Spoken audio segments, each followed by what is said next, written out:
Okay. So I'm starting this where I'm live a couple minutes before I'm actually set to go live, and I'm just doing this like once it actually hits our normal stream time, I'll go to the starting soon screen or whatever. But before that, I am just testing things out, and if anybody happens to walk in, whatever. But I'm just testing things out and making sure that nothing is fucking breaking. Because I'm using a dual setup, and it looks like everything is doing okay. Everything looks fine. Everything looks relatively fine.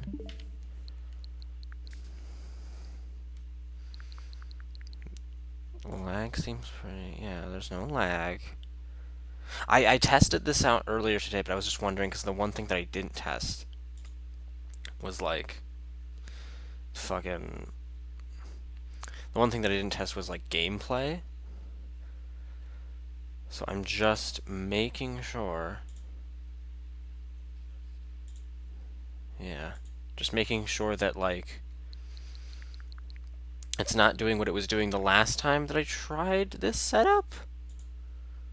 Which it doesn't appear to be. Everything appears to be going fine. Jeez, and... yeah, and I guess, jeez, I guess an Ethernet cable really did change that much.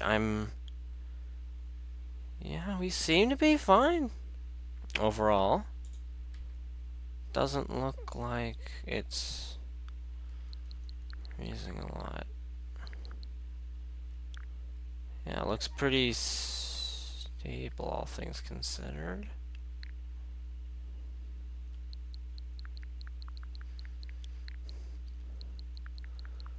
It's not stuttering. Yeah, okay. Okay. I think we're good. I think we're actually good. And yeah, we haven't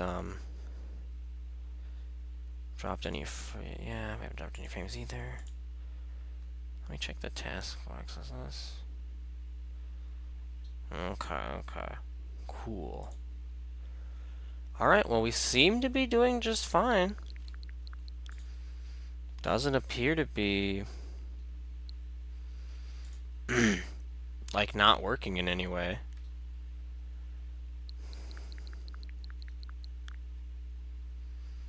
Mm-hmm.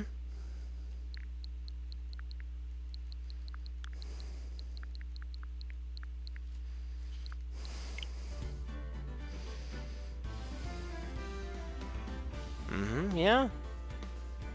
I just want to be absolutely sure, because I was... yeah. Okay. Cool, well, it looks fine.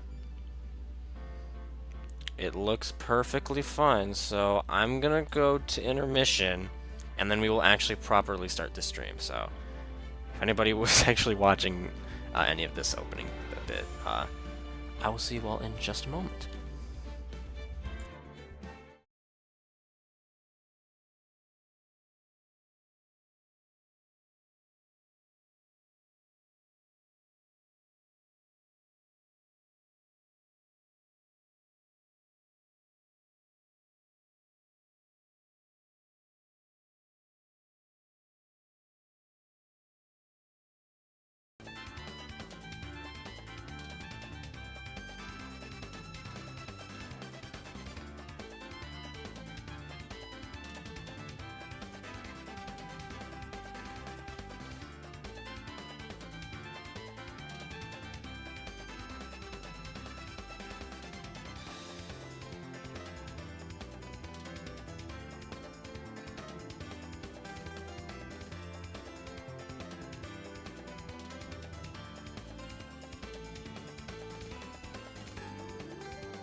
Hey everybody!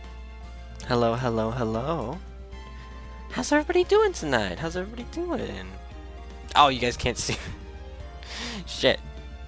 I'm not used to this. Hello, hello. Hello, hello, hello. How's everybody doing? Yes! So I was trying out, basically, I was trying out a bunch of stuff. Yeah, okay. We seem to be fine. Alright. Sorry if I'm acting a little bit paranoid, it's just I'm using a brand new setup, if you couldn't tell. We tried using a dual PC setup a couple weeks ago. Didn't quite go as well as I'd hoped because like it kept on what's the word? It is very especially with my non-dominant hand, because like my laptop is to the left of me, so it's very difficult to change like the size or placement of it with my left hand. This looks good though, this looks good. But yeah, no, this is using a dual PC setup, which I haven't done in a while, in a hot minute. But everything, it seems to be doing a lot better than before, and I guess it really just does. I guess because I'm using an Ethernet cable this time around to like directly connect my laptop to my PC, and that seems to be making a whirlwind of difference. Because it doesn't look like we're stuttering at all. It looks pretty sound, honestly. I'm a little shocked. By my standards, this is incredible. So, holy shit, this is actually amazing. Obviously, if things start going awry at any point, do let me know, and I can easily switch to the one PC setup, but oh boy, if this goes as well as I hope, then this is what we're going to be doing moving forward, because, oh my god, this is amazing. Yes! But yeah, I got it, and seems working. I also got a new drawing tablet too. That was because I ordered the Ethernet cable like off of Amazon, and while I was there, I also got a new drawing tablet for school, because I go to an art school, or well, not necessarily like art classes in my school, but like it might as well be an art school, because like that's my major. I only take those kinds of classes. And it's a very good tablet. Can't wait to use it. Because the tablets that they actually have at the school that I go to are really cool. Because like it's an actual like a computer screen that's like built into the tables, and you can like it's like attached to like the neck of the monitor. You can like twist and turn and like draw directly onto the screen. It's so cool. And like the tablet that I got is like not nearly as cool as just a regular drawing tablet. You have to like hook it up, but like that's super duper. I always definitely gonna prefer drawing on the actual ones that they have at the school compared to what I have. Oh my god. Anyways, before I actually jump in, I should probably give a recap of what happened last time, like I normally do. You guys also can hear. Yes, okay, you can. Just making sure. To give a recap of what happened last time, because we haven't played this in... Jeez, we haven't played this in a week now at this point. Last time, we got almost to the end of episode 4. We got to the second trial, and we learned a whole bunch of like backstory and shit about Edgeworth, and like a previous thing that happened to his dad, basically, as well as like met a whole lot of new characters. So we ended on a pretty big cliffhanger. So yeah, we're gonna pick up right where we left off with that. I'm a little, because this isn't the first time this has happened where we ended off a stream right before we were about to finish the episode. This happened with episode 2, and that was a little hazy because it had been a bit, so I didn't really know what I was doing. So hopefully that does not happen again, or I guess hopefully it does, because it would be funnier. Oh, God. Okay, thank God. I was a little nervous. Okay. Sorry, I'm just gonna be constantly... Like, until somebody actually just tells me to my face that it's working, I'm just gonna constantly be checking and making sure that it's working. I'm pretty darn sure that it is. But I think, yeah. It all looks good. It all checks out. I swear if they better not pull the wool over my eyes. Like, I say they, like it's some kind of like group that's like swindling me each time a technical issue happens. No, it's all my fault. What am I, just some kind of government conspiracy? That like, every time that something buggy happens on stream, it's like always that. To make me look like, what would anyone have to gain from doing that? Today, things are going to get settled at last. A lot of things. Warg. What's the big idea? Sorry, Nick. I only touched your shoulder. I guess the shock hasn't worn off from my run-in with the stun gun yesterday. Well, still, though, you didn't, like, tell him. Anywho, today's the last day of the trial. Good luck, Nick. Yeah, thanks, Maya. Edgeworth is looking glum as always. I hope Von Karma doesn't push him too hard. Whoa! What are you doing? Sorry, I'm sorry. I just thought I'd cheer you up with a pat on the back. Oh. Maya, maybe you should go outside and discharge? Right, good idea. Try not to electrocute anyone on your way out. Goodness gracious. Woo-yah, pal! Who's that? Oh, him, okay. What's gotten into that girl? Detective Gumshoe! Morning, Mr. Edgeworth. Good morning. How'd it go, Detective? Have no fear. As promised, I've captured our runaway caretaker. I just brought him in. Took all night, pal. Thanks, Detective Gumshoe. You must be tired. Actually, after that shock I got on the way in, I feel pretty good. Yogi says he's forgotten his own name. But that has to be a lie. Why would he want revenge on Edgeworth if he couldn't remember his past? He does remember, and I'm going to prove it. Heck yeah, you are. 10 a.m. District Court.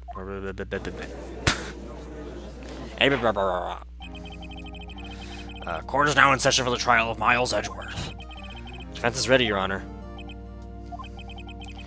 The prosecution is ready. Oh, right. Very well. I think I'm actually going to raise myself up just a teensy-weensy bit. There we go. There we go. I know it's like... I know it's such a minor that I don't... That's how my brain works. We have reached the final day of our proceedings in this trial. I ask that the prosecution submit decisive evidence. Alright, yeah, we seem to be fine. Understood.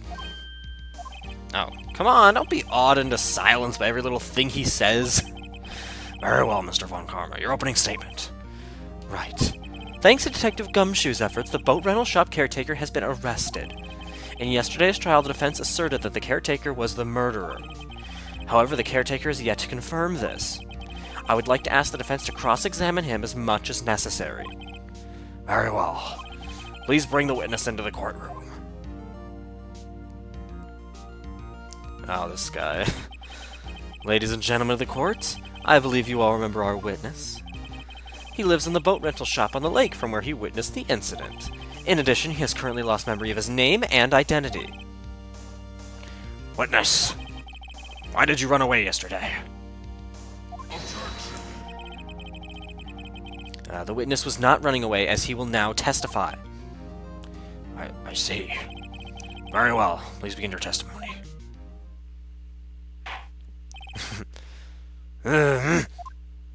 This guy.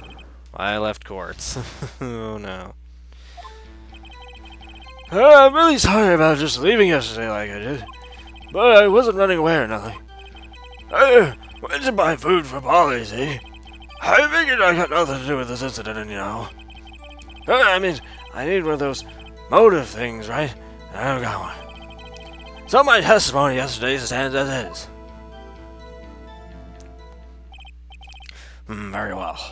Let's begin the cross-examination, shall we? He has to know his name. Yanni Yogi, you're Yanni Yogi, and I'm going to prove it.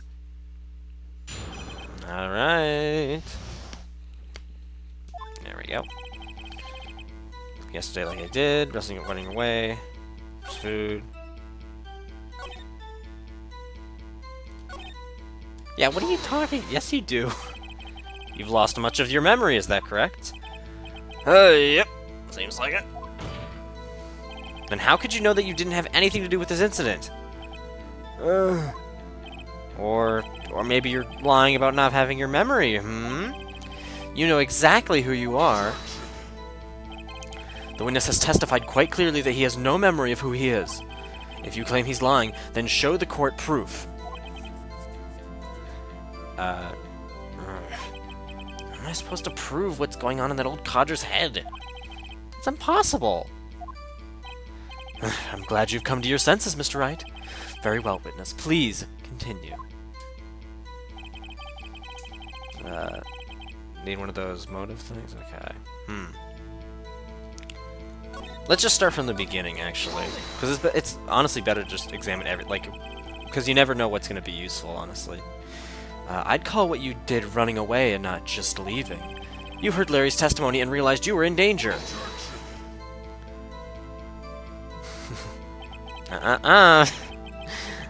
Now, Mr. Wright, there's no need to rush to conclusions. As I said, the witness was not running away. Listen to the testimony. Sure seems relaxed. In fact, they both do, Von Karma and Yanni Yogi. Wasn't running away. And why did you leave? He's just about to say why. Isn't it so hard for you to just quietly listen when someone is talking? If I sat quietly, Edgeworth would be guilty in 3 minutes. My god. Food? Well, Polly's a bit of a gourmand, you see. She only eats these high-quality bird pellets from France. I'm like, what? Why? They only have them in the big pet shop downtown. But you weren't arrested until this morning. Why didn't you go back to the caretaker's shack? Well, I kinda lost, you see. Witness has trouble remembering things sometimes. When the police apprehended him, he was on his way back to the shack. Yeah, right. Nice try, Von Karma. No one's gonna believe that. I see. So he was lost. Please, Your Honor, come to your senses. Yeah, I already did that, I need one of those motive things right, and I don't got one. How can you say you had no motive? I say you do. You had a grudge against Edgeworth and the victim, Robert Hammond. That's why you took revenge on them, right? Please don't make me repeat myself, Mr. Wright. This witness has no memory of everything beyond several years ago. He can't hold a grudge. It's impossible. I have to prove he's lying about his memory. Otherwise, it's going to be the same thing over and over till the trial ends. Might I say something, Mr. Wright? Yes. Yes, Your Honor? You've been saying the same thing now over and over. You've been calling the witness's memory of the past or lack thereof into question. But does this really have anything to do with the current case? Of course, Your Honor. The witness has said he has nothing to do with this case and no motive. But both of these statements are lies. I bet they are. Order, order. Mr. Wright, there's a serious problem with your claim. Or are you saying you know who this witness is? Of course, Your Honor. Now this is interesting. I would like to know myself, so who is he? Don't play dumb, Von Karma. Mr. Wright, please tell us this witness's name. It is Yanni Yogi. Which we discovered this last time that his name was Yogi, which is still just really, I just think of Yogi Bear every single time. His name is Yanni Yogi, a former court bailiff. You know what would be funny? Okay, you know what? I'm gonna keep his current voice, but then when it's revealed that he's Yogi, like he admits it, then I'll change his voice to. That's okay. I'll do that. I don't know why explained exactly what I was going to do in detail. Again, that's just how my brain works. Yogi, that name seems familiar. Oh, Yanni Yogi from the DL6 incident. It figures the judge would have heard of it, and it was such a famous case. But what does this mean? Your Honor, if this man is Mr. Yogi, then he has a clear motive.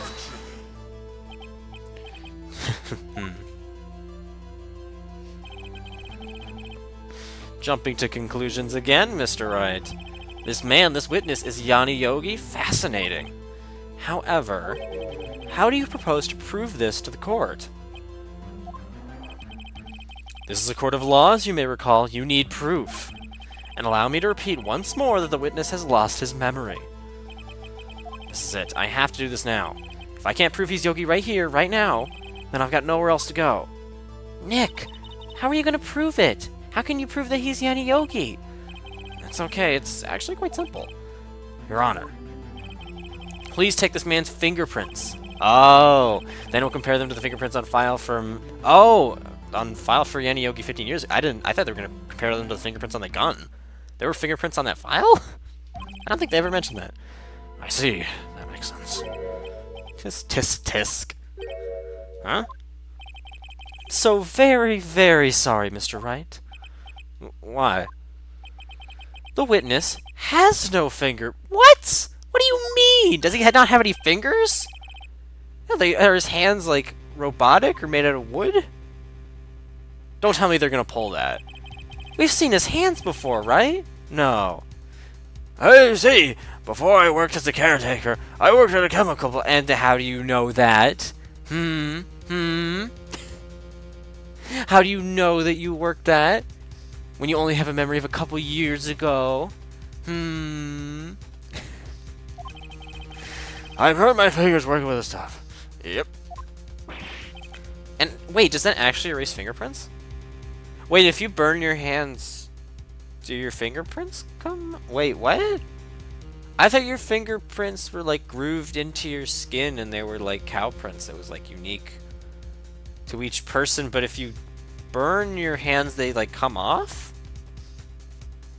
But like wouldn't, I mean, I guess they could like, you know, you could get a bad enough burn on your hand that it would like burn your skin off, but wouldn't it just like regrow your skin? This is the first time I've heard. Is that true? No, I gotta, hold on. Fucking, I gotta look this up.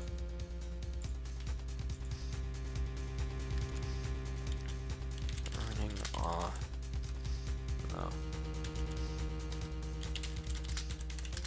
Finger. Is that possible?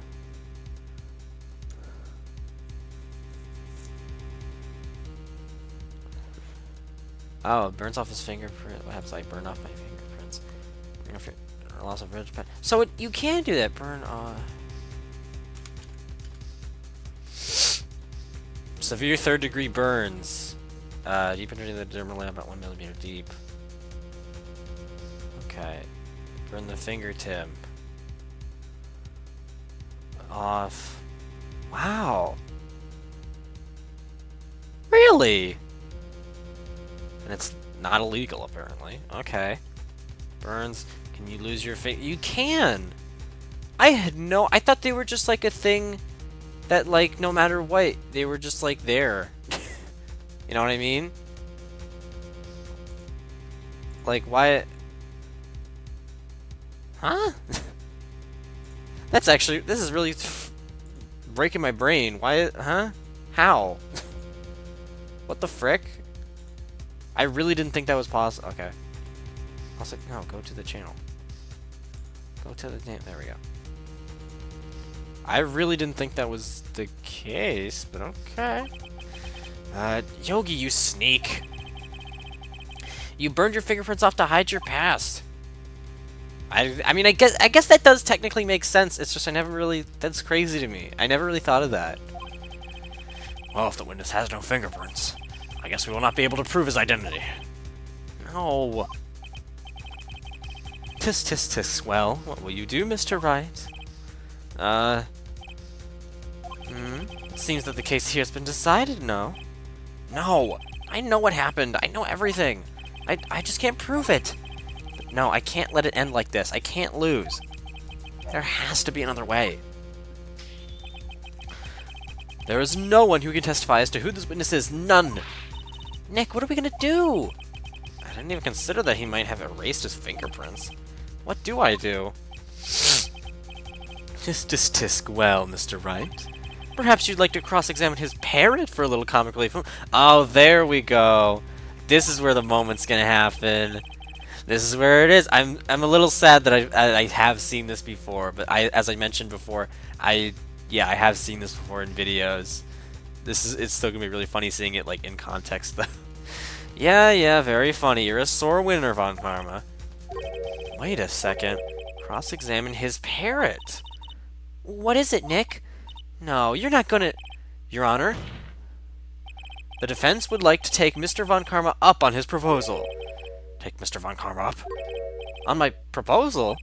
Exactly, Your Honor. I would like to cross-examine the witness's pet parrot. This is still so silly. I wish I hadn't seen this before, but oh well. Order. Well, what do you think, Mr. Von Karma? Need you even ask? This is a farce. I object. Wait a second. You were the one who suggested I cross-examine the parrot, Von Karma. I have a right to do as you suggested. Well, if you are so desperate, then please be my guest. Of course, should you go through with this, and nothing comes of it, then I hope you're ready for the consequences. Nick, this is crazy. Well, still want to go through with your little game? Yes, I'm doing it. How you bet I am. Let the parrot take the stand. I will cross-examine her, Your Honor. This is the most ridiculous thing I have ever heard.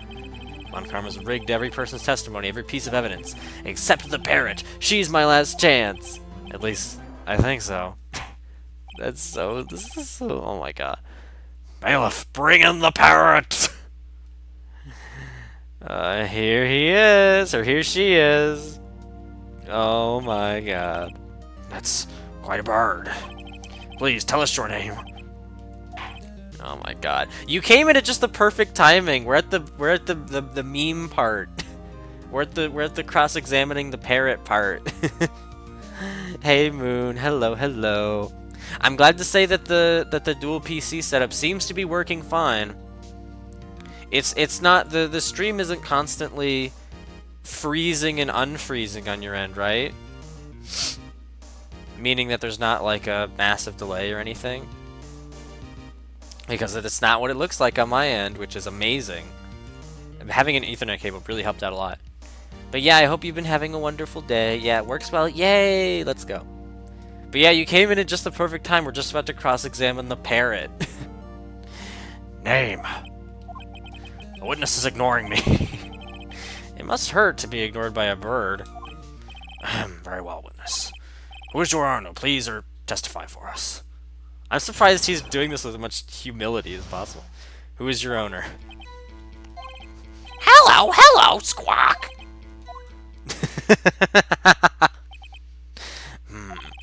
Certainly the most concise testimony we've had so far. I hate how that's true. Very well, begin your cross-examination. Right. What are you gonna do, Nick? I don't know. What do we do, Maya? Oh my god.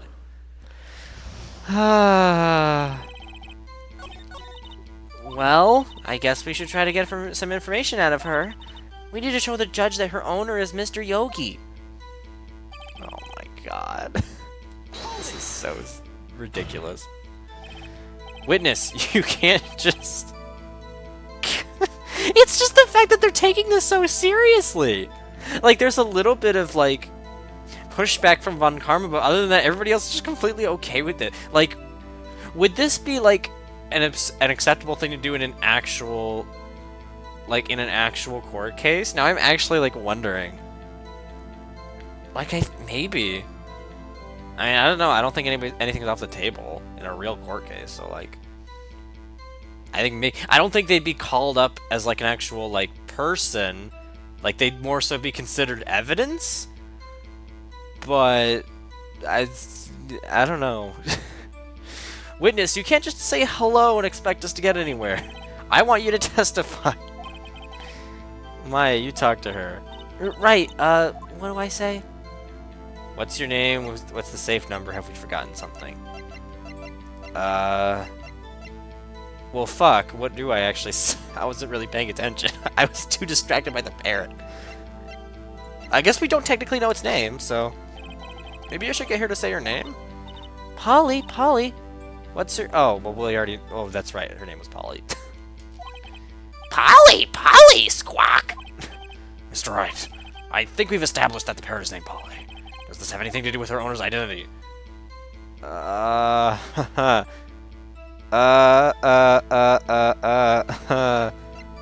Of course! Yes, it does! Sure does! Phoenix, you tell him why it does. Yeah, Phoenix, you go ahead. You know, brother. You tell him why it does. Going a little too far. No, he's not. Not here to answer the question of who is the caretaker. We're here to prove that he is the Yogi. All we have to do is tie the name Polly to Yogi. Your Honor. The proof that the parrot's name reveals the caretaker's identity is... Oh. Well, fuck. Wait, I was just joking. He actually does? What the fuck? Where? How does that... Huh? Answers to the name... What? Name Hall... How? Oh, wait a minute, hold on. This actually does talk about Yana Yogi.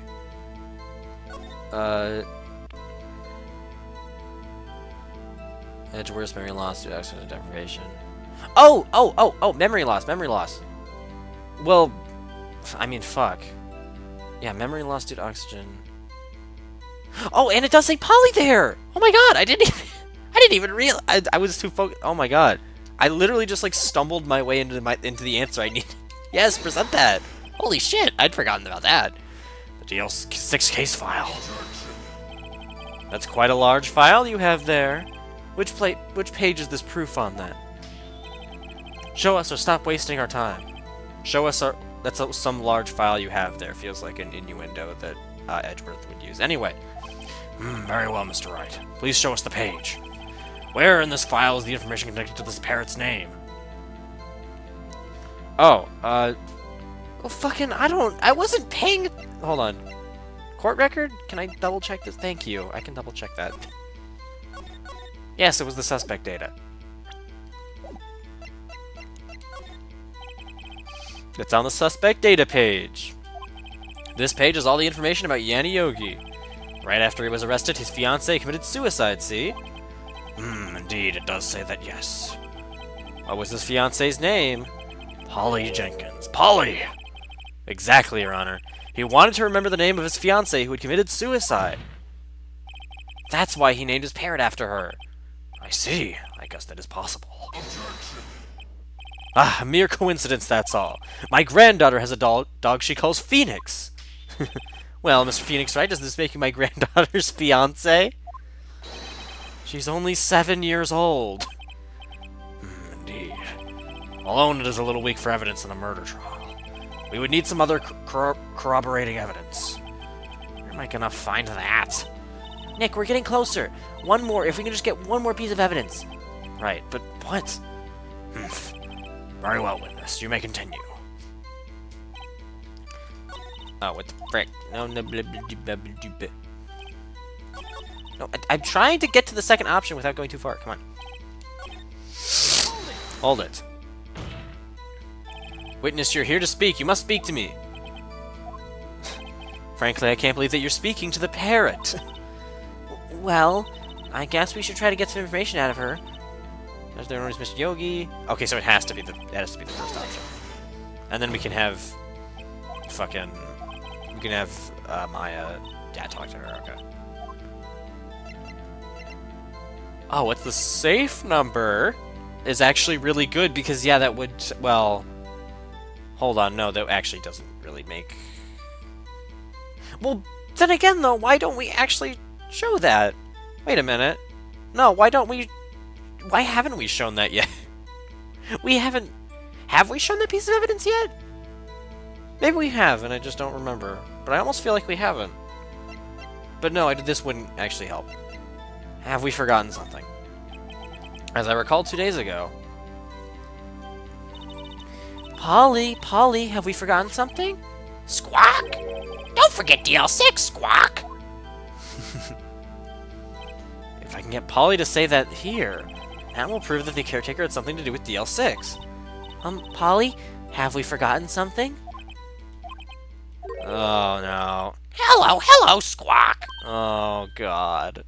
Damn it. Oh, well. That's not what you're supposed to say. Forgot. Something we forgot. Hello, Squawk! Oh, it's not working, Nick. She won't say it. This is ridiculous. Why won't she say it? Tis, something the matter, Mr. Wright? Wait. Don't tell me Von Karma expected this. He couldn't have retrained the parrot, could he? Did he train her not to respond when we asked if we'd forgotten anything? Oh, God. I guess we could do the third option. If there's nothing else we can do. Oh my gosh, today's the last day of your drawing contest? Or, well, the last day before the drawing contest, anyway. Before you have to, like, present your work, but... Yeah, okay, yeah. Well, don't let me keep you, yeah. You go ahead and draw as much as you can. For those of you who don't know, Moon is one of my mods, and she's been... The past couple of weeks, she's been creating as much art as possible so she can submit it into an art contest at her school. And she's been posting her art in the Discord, and it's all very, very good. I actually used... Well, I don't know if she's going to be using that particular art of Leon in that art contest, but it was like a part of... I hope so, because it was very good, but I used it for the schedule for this week. So yeah, highly recommend you checking out her artwork, like going to the Discord and checking out artwork, because it's so good. And I seriously hope, Moon, that you do super duper well. You have no reason not to. It's all super good. If the judges or anybody else attending that contest doesn't think it's good, they're all a bunch of dum-dums. A bunch of meaty heads. Because that art that you showed off has been seriously so awesome. Maybe we'll get her to say the number that's safe. Huh? The safe? Why? Let's just try to get her to say anything, okay? Polly, what was the number to the safe in the shack?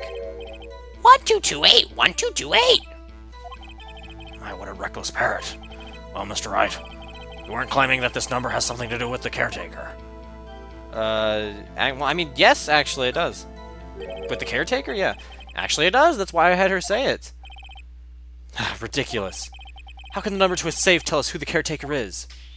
Well, not who the caretaker is, but that she's associated with him. Show us your proof. What could possibly link this number to the caretaker's true identity? Oh. Okay, somehow it... Okay, I gotta friggin' stumble... Jesus. I wonder if this is how actual lawyers feel. Does this game give off the true lawyer experience, or does it not? That's what I want to know. Clear ballistic markings. Photograph... Nope. I'll keep on checking. Yes, it does! I literally just keep on... Holy shit! I'll stay here, just won't talk much, and it's not just my school, it's a national... That's right, it was a national thing. You did say that. You did say that. Yeah, national thing with like a bunch of different schools. And you only send the comic that you did. Okay. Okay, cool. Yeah. Yeah. And I mean, well, yeah, okay. I mean, I imagine that you'd stay here and just have the stream on, like, in the background. I just hoped that, like, my commentary was not, like, distracting you or anything like that. So I was just saying, like, whatever you need to do in order to keep yourself focused, you go ahead and do it. But I mean, if it's not distracting you, yeah, thank you. And seriously, good luck with the contest. Yeah. Also, you say comic, but I don't think I've actually seen that comic, unless some of the art pieces I've seen are like different parts of a bigger story. If not, though, I don't think I've actually seen that comic that you're talking about. The DL6 case file? What is this obsession you have with that case? Mr. Wright, where in this file is something relating to that safe number? Case summary, baby. Yeah, that's working. Yeah, it looks... alright. It's on the case summary page. The case summary? Specifically, the date on which the DL6 incident occurred. The date of the incident, December 28th. Why, that's today's date, 15 years ago. And the number on that safe is 1228. Ah, He used the date of the DL6 incident as the number for his safe, Your Honor. That's how important the date was to him. I see. It certainly is an interesting coincidence. People often do set their secret numbers to dates. This is not tangible proof. I set my ATM's card number to 0001 because I'm number one. That is the cockiest thing he's ever said so far. Like the pettiest thing. He just sounds like a little kid when he says that. This has nothing to do with the date. Nothing. Good lord. That's enough. I think we've reached a conclusion here. This is a mere coincidence, that's all. True, that is a possibility. However, two coincidences at the same time seems more like a pattern to me. What are you saying? Summon the caretaker of the boat shop. Immediately! And that's probably it for the parrot, but that's still crazy. Witness, tell us your name. Wait. This witness, he doesn't remember. No, it's okay. Whoa. I've accomplished what I wanted to do. I'm done. Nick, he looks totally different. This is the real Yogi, I think. Finally. Oh my god. He's been acting feeble to hide his true identity. Acting for 15 years! I'm gonna make this so less serious, but what the frick. Well, let me ask you again.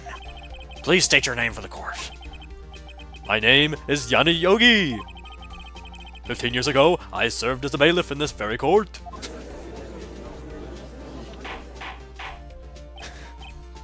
Order. Nanayogi. So is it you who killed Robert Hammond and tried to frame Miles Edgeworth for his death? Yes, it was me. I did it. They put me on the witness stand 15 years ago. Robert Hammond, he said I was mentally unsound. He told me it would make me innocent, get off the hook. So, I pretended to have brain damage. I was innocent, really, but he didn't believe me. We won the trial, but I lost everything. I lost my job, my fiancé, my social standing. Then this year, 15 years later, a package arrived. It was a letter and a pistol. The plan was written out in careful detail. It was a plan for me to take my revenge on the people who ruined my life. I didn't care who had sent it. I thought this was my chance after 15 years. This was it. Finally, a chance to have my revenge on Robert Hammond and Miles Edgeworth. I have no regrets. Wait a moment. Revenge against Miles Edgeworth? What do you mean? I'm not at liberty to speak on that matter. Why don't you ask Mr. Edgeworth yourself? Anyway, I admit it, I was the one who killed Robert Hammond.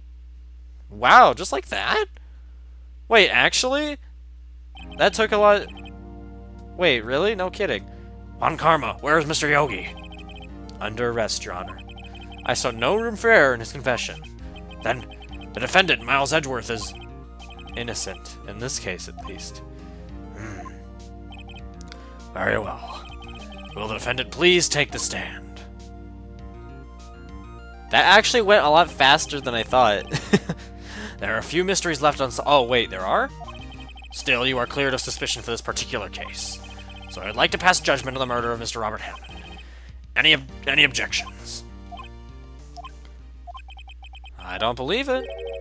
Why isn't Von Karma saying anything? Very well. This court finds the defendant, Mr. Miles Edgeworth. Not guilty! Let's go! Our husbando will live another day! Hell yeah. That is all. This court is adjourned.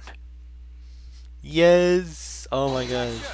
Oh, damn it! Oh, I was literally about to press... Oh, fuck. Did someone just say objection? I knew it was too fast. I knew it was too easy. It wasn't Von Karma. Wait, but that means... No.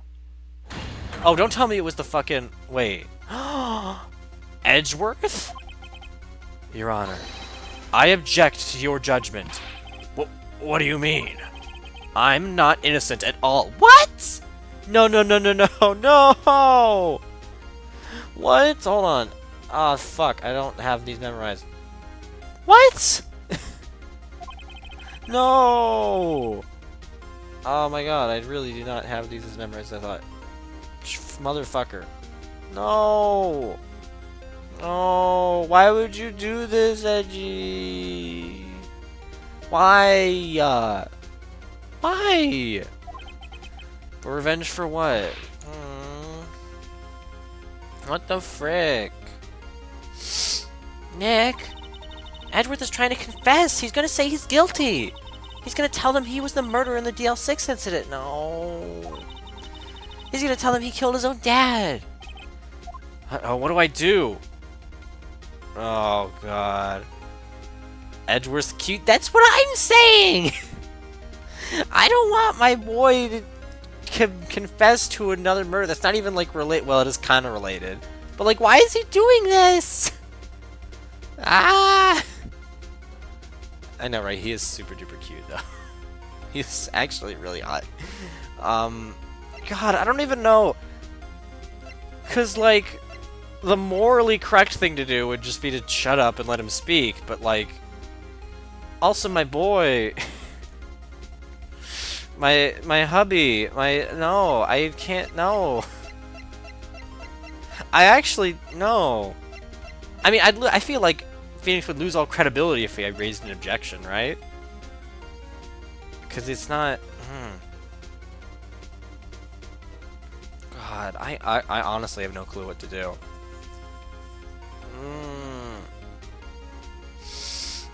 I honestly don't know. I also really need to memorize these. Okay, that's... Okay. I'm not used to doing it on the laptop, so it's just very much... There we go. I want to do this. I want to do this. Because holy shit, I don't want to... Oh my god.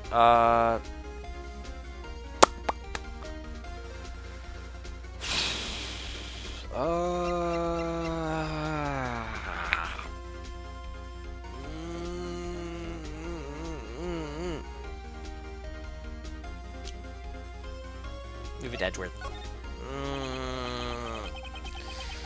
No, I'm sure Edgeworth thought about this one long and hard. This is my place to interfere. Nick, are you sure? There's nothing we can do about it. This is his problem now. Yeah. No. For 15 years, I've had a recurring dream. Oh, Tuna Wrap! Thank you for the follow. Holy shit! Thank you. Thank you very much. Thank you very much for the follow. I've had a recurring dream. Yes, hello, hello, hello, hello, hello. I should turn off this fucking. There we go. So that I'm not bawling at the sight of someone new. Yeah, hello. I hope you're having a wonderful day or night or whatever it is. Whatever it is for you. It's always different for different people. We've been playing through. We don't normally play this game on Saturday nights or Sunday, depending on where you are.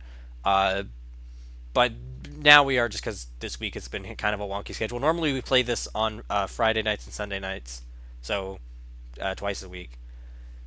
And we've been playing this mainly on stream, and this is my first time ever playing this game. We're almost done with Case 4. A nightmare. It's only a nightmare. That's what I told myself. But now I know it wasn't a dream. Yanni Yogi wasn't the killer. You mean in the incident where your father died? I thought I turned that off. Ignore that. From the distance of the shot, it wasn't suicide either. Everything was as clear as day.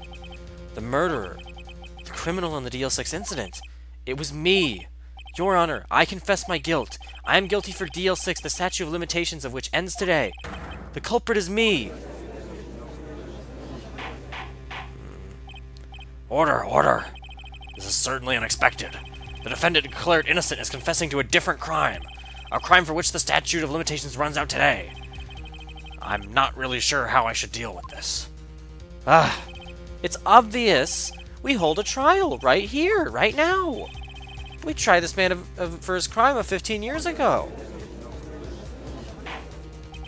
I think I would like to take a 5-minute recess. During this time, I'll consider the appropriate course of action to take. Court is adjourned. Oh my lord. Oh, it keeps on going. Oh, it keeps on going. Because, like, I really wanted to say, I wanted to object to him, but, like, I also feel like it's not like you really get a, there's not really much choice that you have in this game, so I feel like that would have just been still having him say what it is at the end of the day.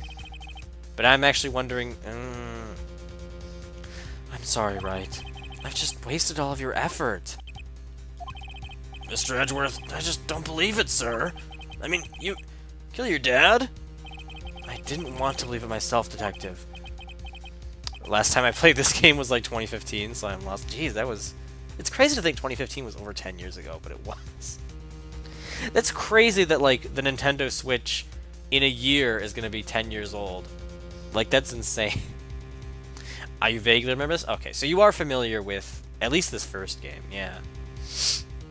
What? Yeah, I know, right? Isn't that so weird to think about? It doesn't feel like the Switch is that old. But it is.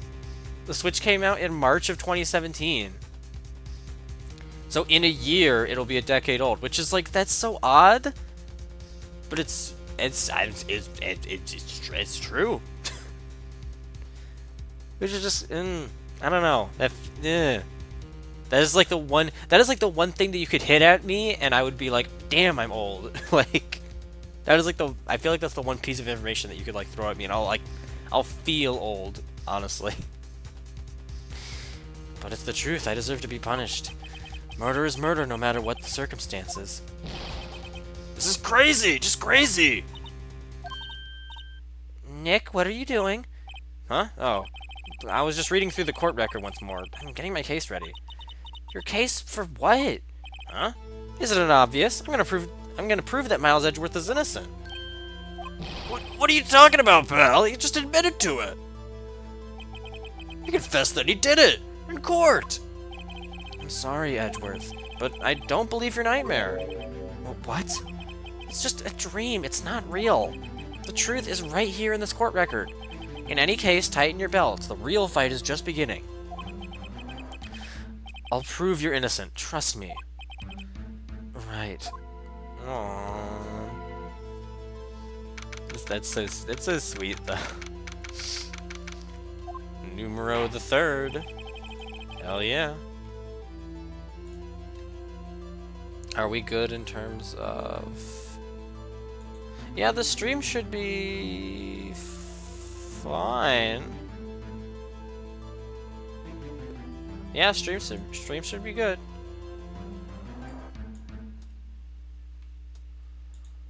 Just making sure. Yeah, everything's good. Now then, I would like to resume our trial. Yeah, no complaints on my end. Yeah, it's just we're trying a new setup for this particular stream, and I kind of like get a little, I kind of get a little bit because I'm neurodivergent, right? So I kind of get a little bit nervous whenever, and like a little paranoid whenever that happens. So I'm always constantly, even when like people tell me that, oh, everything's good, I'll still just have like a compulsion to like check and stuff. And like I know it's not really that big a deal, and I have a really nice community, so it's really like I'm making it a bigger deal than it really is. But I don't know. That's just kind of how my brain works. Let us begin by hearing his testimony. I should stop bringing it away. It really looks totally fine. Then, though pointless, let the defense do their cross-examining. The statute of limitations on the DL6 incident runs out today. Though it's unconventional for me, I'd like to run this one by the book. I see. Does the defense have any objections? Nope. No, Your Honor. On Karma, you knew this was going to happen from the very beginning, didn't you? Very well. Will Miles Edgeworth take the stand? This is pretty crazy how it's like this case has like two cases going on simultaneously with it. Like that kind of sort of happened with the previous one a little bit, but like this is the most in-depth. Like we've basically finished the other one, and now we're starting a new, which is very weird. Will the witness state his name and profession? Miles Edgeworth. I am a prosecuting attorney. Mr. Edgeworth. This is game 2. No, this is the first Ace Attorney game.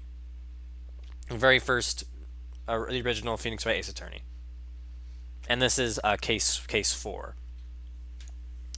Out of 5, because apparently the 5th one was actually added in. Like, it wasn't in the original GBA version. It was like added into like the DS and like this compilation. 15 years ago, you mistakenly killed your grandfather, Gregory Edgeworth. Is this correct? The first case was like the movie set thingy. That was the one that happened previous to this one. It wasn't the very first case, but it was case 3. It was the one that we did right before this one. And that one was also very fun. But I think this is my favorite so far. It is correct. Then testify about this matter to the court. When Edgeworth was telling me about his dream yesterday, I noticed something. One detail didn't quite fit. That will be the key, but only if I get it to work. Please, please. Oh, that would be so cool if Maya was able to call in Mia at the very last second. Yeah, that would be so awesome.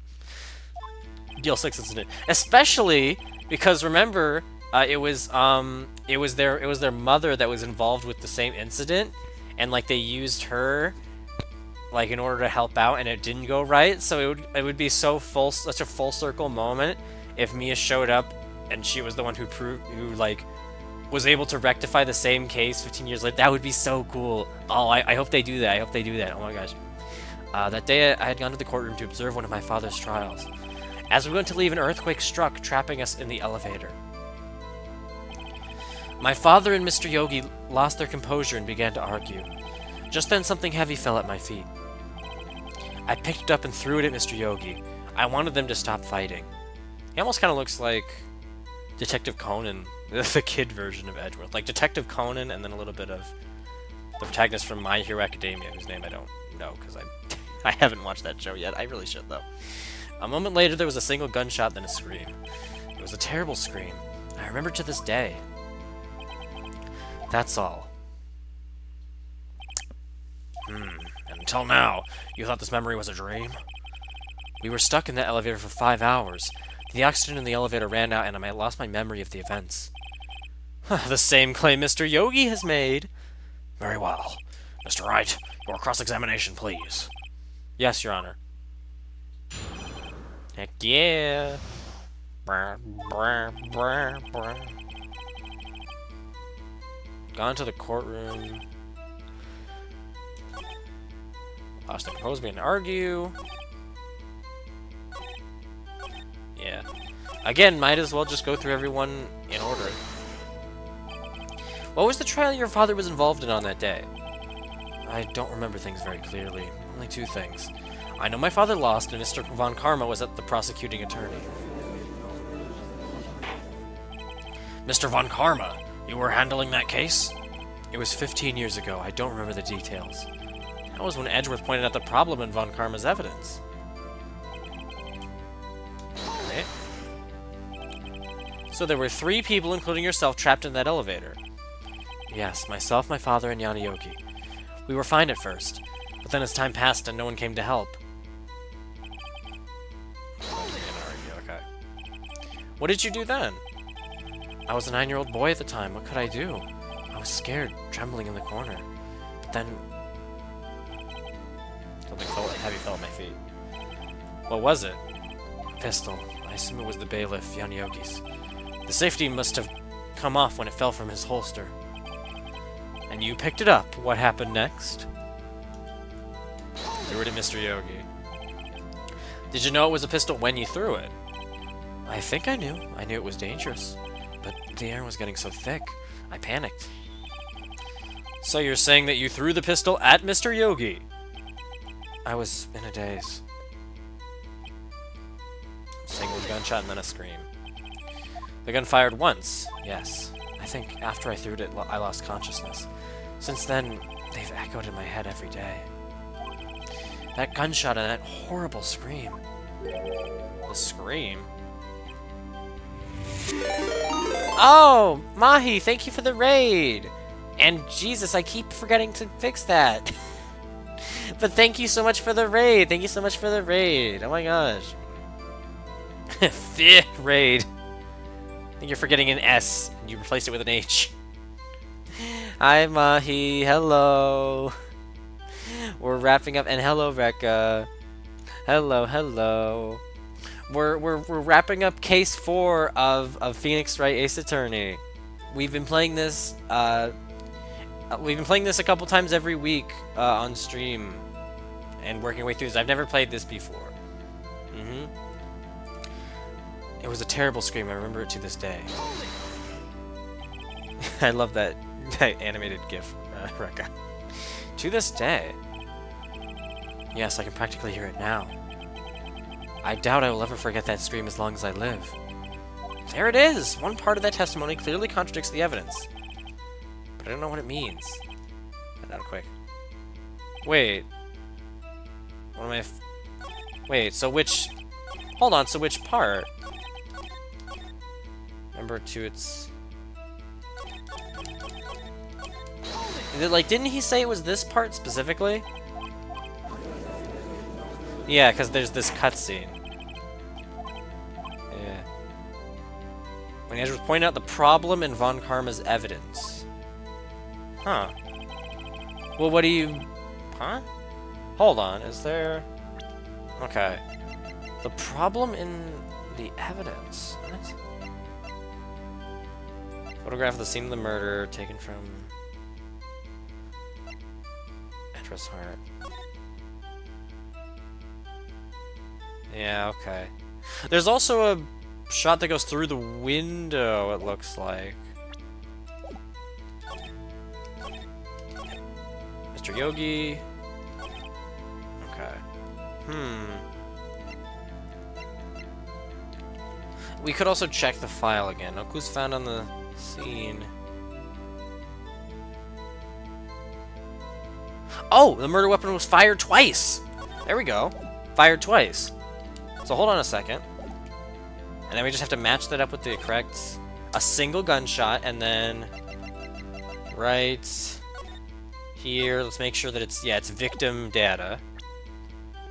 Right there! Hell yeah! Let's go. Are you sure you only heard one gunshot? Yes, I'm sure of that. I heard the shot and then the scream. Then everything faded. I was unconscious until the rescuers came. I see. No, Your Honor, unfortunately you don't. Look at this file one more time. This plainly contradicts the witness's testimony. The ad objection was so, like, deep. What the heck? You do enjoy dragging out that file, don't you? I don't accept this evidence, unless you can tell us what page it's on. Which page contradicts Miles Edgeworth's testimony? It was victim data. Thank you very much. Look at the victim data in this file. It says it quite plainly, the murder weapon was fired twice. Heck yeah, it was. Miles Edgeworth only heard one gunshot. Yet the murder weapon was fired twice. The first shot was the accidental firing when the pistol was thrown. So who fired the remaining shots?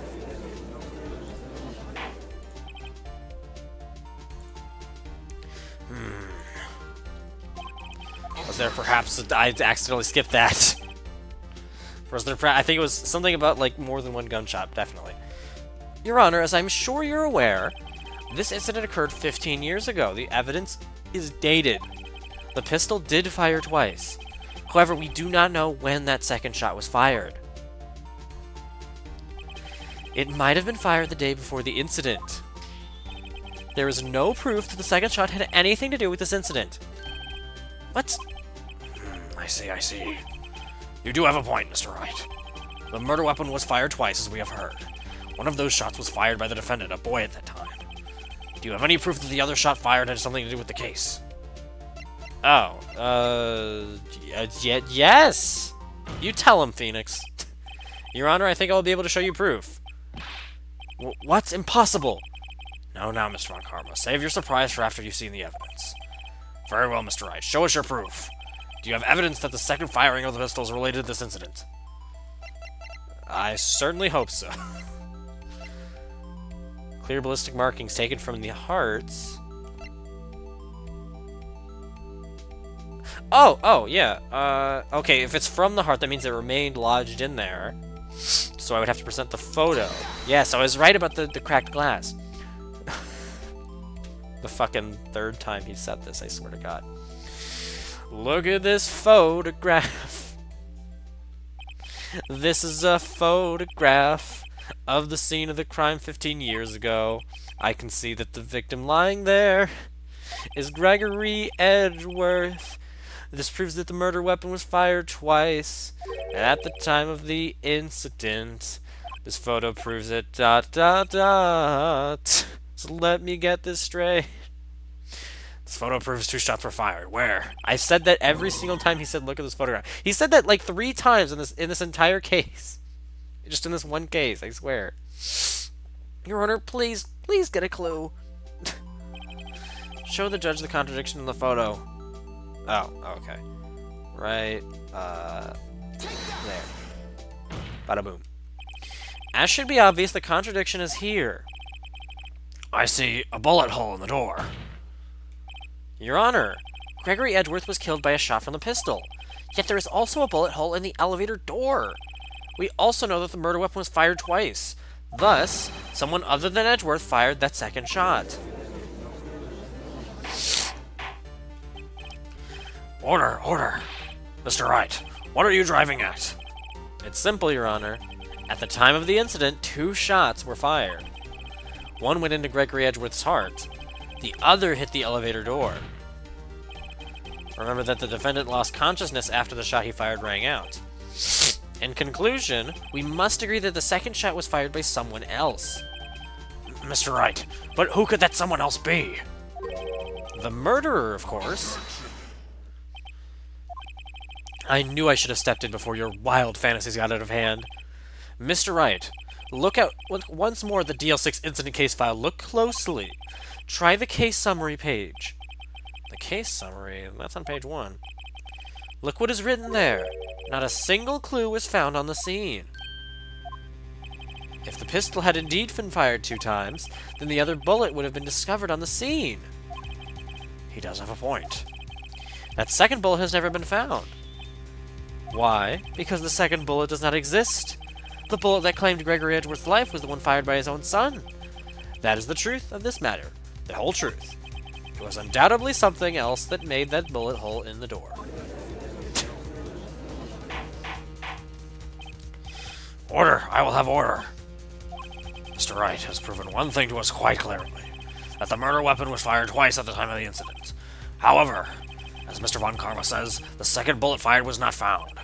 It is highly unlikely that the police merely overlooked this second bullet. Someone ate the bullet. I mean, yeah, it's not... There's nothing contradicting that, you're right. So all we have is the single bullet fire. I thought it was like, you know, it went through the window and like into another room or whatever the fuck. But I mean, yeah, why not, right? I'm afraid I have to discount the defense's claim. Tisk, tisk, tisk. I praise the judge for his wisdom in this matter. How did this happen? I don't believe that the second bullet didn't exist. Was I wrong? Have I been wrong this whole incident? What are you doing, Nick? Why aren't you raising an objection? I'm sorry, Maya. What? It looks like I was wrong. Nick? If the second bullet wasn't there, then all my conjectures are for nothing. No. But you said you'd do it, Nick. You said you'd get Edgeworth declared innocent. I'm sorry. It's just, when I saw the photograph, I thought that 2 shots had been fired.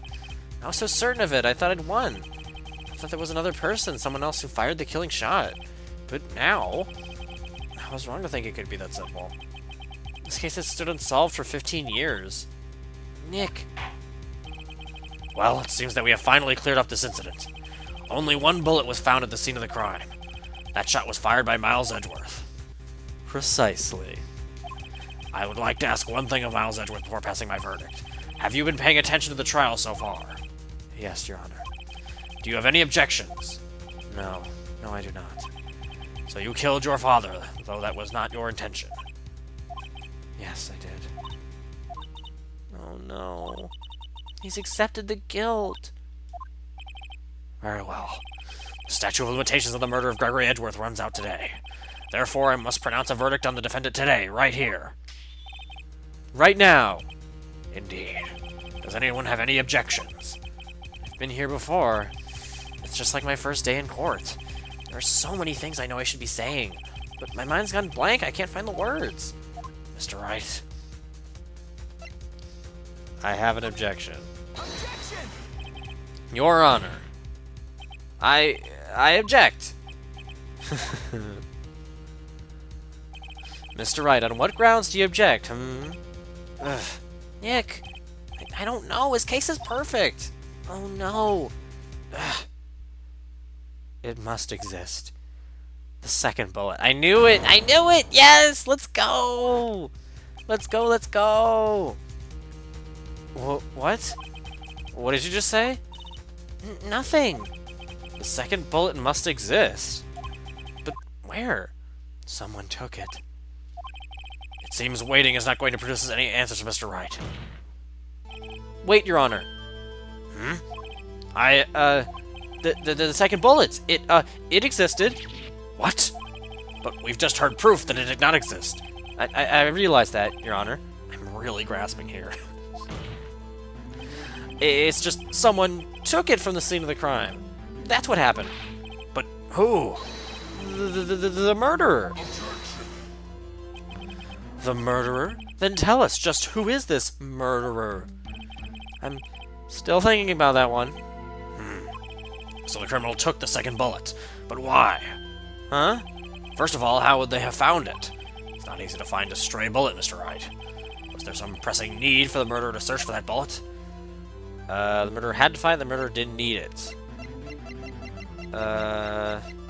Fuck, I don't know. Hold on, let me save before, because this is a very important decision. So let me go ahead and be absolutely sure. There we go. The murderer had to find it, the murderer didn't need it.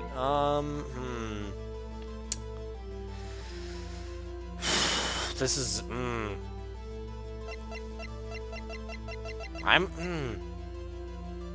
Again, it's because these could both be right, honestly. It's just, it's like a 50-50 shot. The murderer had to find it. You tell him, Phoenix. Of course there was a need. That's why they took it. What possible reason could they have had? Well, the reason the murderer took the bullet away from the scene with them is... the bullet would prove the murder was cautious. I mean, these are kind of the same, right? The murderer would be cautious because if they didn't take it, the bullet would be proof, right? Bullet would be proof. Or maybe they thought that the bullet would be used as proof. Proof? It was a special bullet, so they took it with them. If that was the case, then they should have taken the bullet from inside Gregory as well. Huh? Why would they only take one of the 2 shots fired? Oh, right. Mr. Wright, have you really thought this through? I'm going to have to... Oh, okay. Missing need. Okay. If it's bringing me back here, that's making me think the murderer didn't need it. Why would the murderer have spent the time to look for this stray bullet? I haven't got a clue. What's wrong, Mr. Wright? Oh, was that... Oh, had to take it. Had to take it, the murderer, what does that mean? You're thinking too normal. Think crazy. Don't think why the bullet was taken. Think why the bullet had to be taken. Mr. Wright? Yes, Your Honor. I have no idea what I'm doing. Well, the murderer had no intention of taking the bullet from the scene, but the murderer had to take that bullet. Had to, Mr. Wright? What do you mean? Well, for instance... For instance what? Maybe the bullet, hit the murderer. The bullet hit the murderer? Just saying, for instance. I mean, if it hit you, you would have to take it with you, wouldn't you? It's not like you could perform surgery right there. You know? He's just... Oh my god. Wait a second. I was just talking off the top of my head, but what if that's really what happened? Let me get this straight. So, at the time of the murderer themselves was shot, and they left with that second bullet still inside of them, thus leaving only one bullet at the scene of the crime. Yes, I guess that's how it worked. Yes. But there's a problem with that. The other two people rescued from that elevator, Miles Edgeworth and Yanni Yogi, were both unharmed. So that would mean the murderer came from outside, yes. Which would that does actually line up from the window thing, actually. The two men fight inside the elevator. Trying to stop them, the boy picks up I almost said the pistol boy. That's like a really lame, like some kind of parody of like Astro Boy. Feels like something. It seems like something that Robot Chicken would make, actually. Like a Robot Chicken sketch. Picks up the pistol at his feet and throws it. The pistol discharges and the bullet goes through the elevator door and hits the murderer outside. Oh! I didn't even think of that. Oh, okay. The boy loses consciousness, and then... Okay. Then the murderer opens the elevator door and sees the men inside. Oh, okay.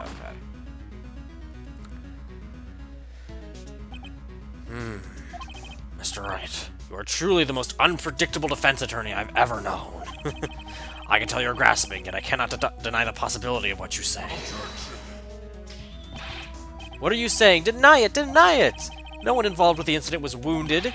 There was no murderer. No one was wounded at the time of the incident. He's right. I can't think of anyone. Hey, Nick. Huh? I just thought of something really crazy. Crazy? Remember what Mr. Grossberg said yesterday? What did he say? I honestly don't remember.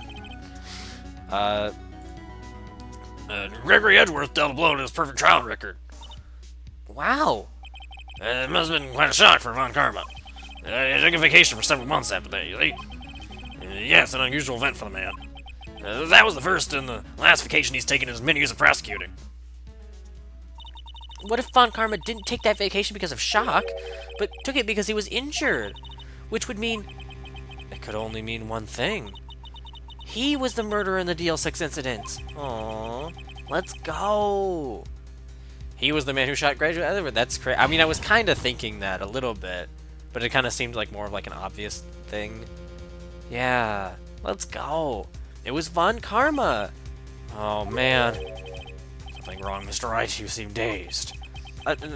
No, Your Honor. Well, you have indicated the possibility that the murderer came from outside. Can you give us the name of your suspect? Oh, should I come out and say it now? Oh, Okay, let's save because it's been a bit. You never know, right? Never a good time. Never not a good time to save. So there we go. Save it for a better. I'm thinking save it for a better time, actually. Right? Well, say what specifically? Like just point blank, he's the murderer, or are you gonna like talk a little? You know what? Let's just go with say it now. Your Honor, there's a suspect, one lone suspect. Well, this is certainly interesting news. Very well, Mr. Wright. Who is your suspect? My hands are shaking. What? Von Karma. Von Karma? Yeah, maybe it wasn't a good idea to do that. Oh no. You mean the Von Karma? The prosecutor? The one standing right over there? You don't object? I see no need. Why honor this ridiculous outburst with my objection? Oh my god. Because you took a vacation for several months starting the day after the incident. Yet you pride yourself on a perfect record. Why would you take such a long vacation without any reasoning? So you're claiming that I took a vacation to heal my injury from the incident. Fascinating. Prove it. I would have needed surgery, no? Where did I go under the knife at, Mr. Wright? Bring the doctor that operated on me. Have him testify. Ugh. Nick, let's find out who his doctor is. It's no use. Edgeworth? I know Von Karma, perhaps too well. He's perfect. He wouldn't leave clues. He probably didn't undergo surgery. I would leave a doctor as a witness. Nobody's that perfect. So what, Nick? Did Von Karma pull the bullet out by himself? That's insane. No, he couldn't have. You can't just pull bullets out of yourself. Wait. What does that mean? That bullet has to be somewhere. But where? Well, Mr. Wright, can you produce evidence to prove that I was shot? It's impossible to prove. Show evidence. Show evidence. Alright, Von Karma, I'll prove it. And I'll even use evidence. I know how you like it so much. What? The evidence that proves Von Karma was shot is... Oh, no. Uh-oh. Clear ballistic markings. Gregory Edgeworth's heart. Okay, check that. Okay, proves that he was... Proves that he was shot. Just, let's see. Age 9. Okay.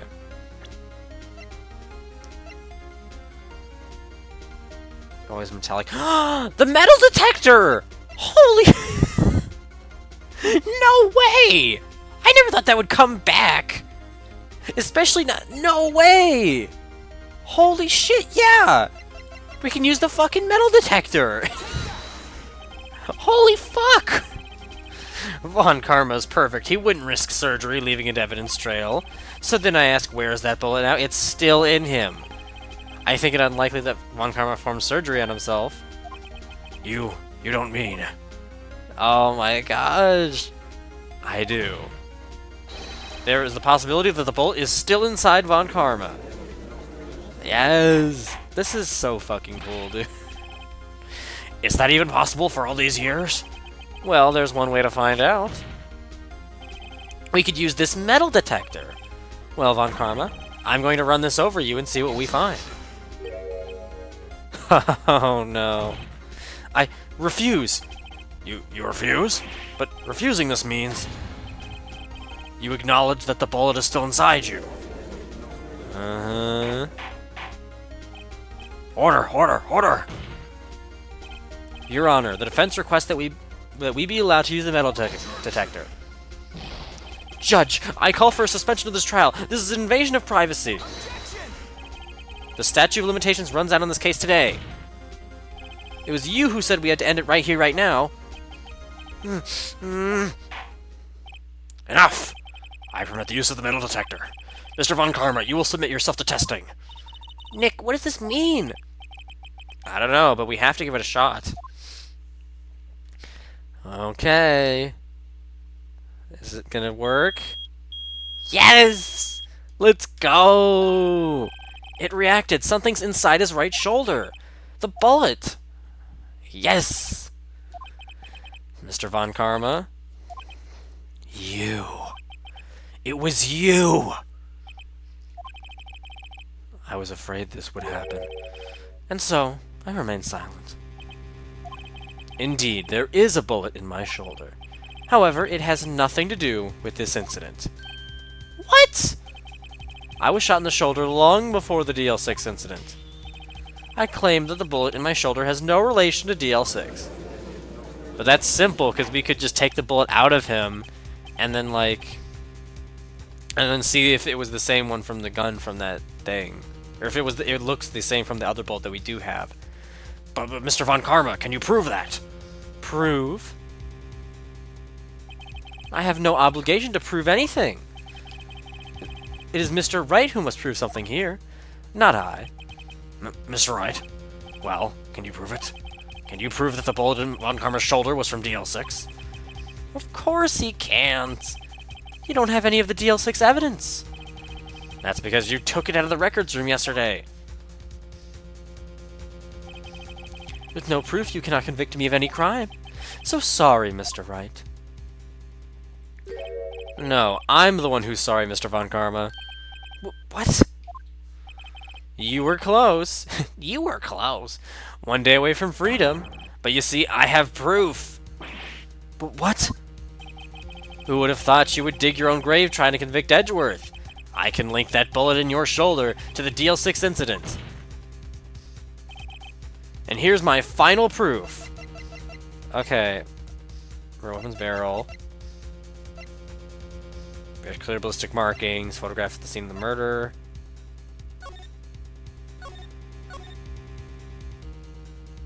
Pull it.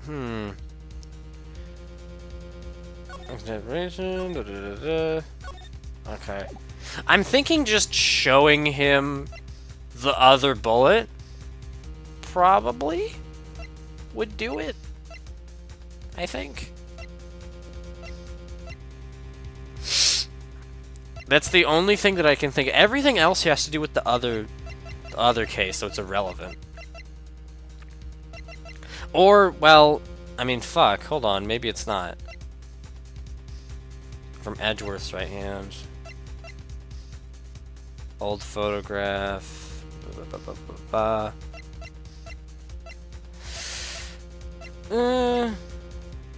I'm gonna go with the DL6 bullet. We haven't had to use this yet, and they wouldn't give this to us if we didn't need to use it, so... Present. That's... a bullet? Where did you get that? This is the bullet used in the DL6 incident. This was taken from the heart of the victim, Mr. Gregory Edgeworth. The bullet is preserved quite nicely with all the ballistic markings intact. Ballistic markings? So yeah, we're gonna have to take the bullet out of him, right? Well, you may recall the term. It came up in the first trial 2 days ago. Ballistic markings are the fingerprints of a weapon. All bullets fired from a gun are marked with that weapon's unique pattern. By examining the markings, you can tell which weapon fired the bullet. It's quite accurate.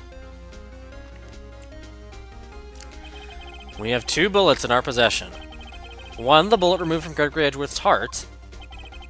The other, Mr. Von Karma, is the bullet buried in your shoulder. We could analyze both bullets. Then, if the markings matched, we would know that both bullets had been fired from the same gun. The very same pistol, in other words, the murder weapon that killed Gregory Edgeworth.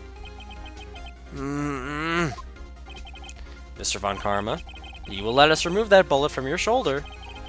Then we'll compare the ballistic markings to those on this bullet. And solve this case once and for all. Well, Mr. Von Karma?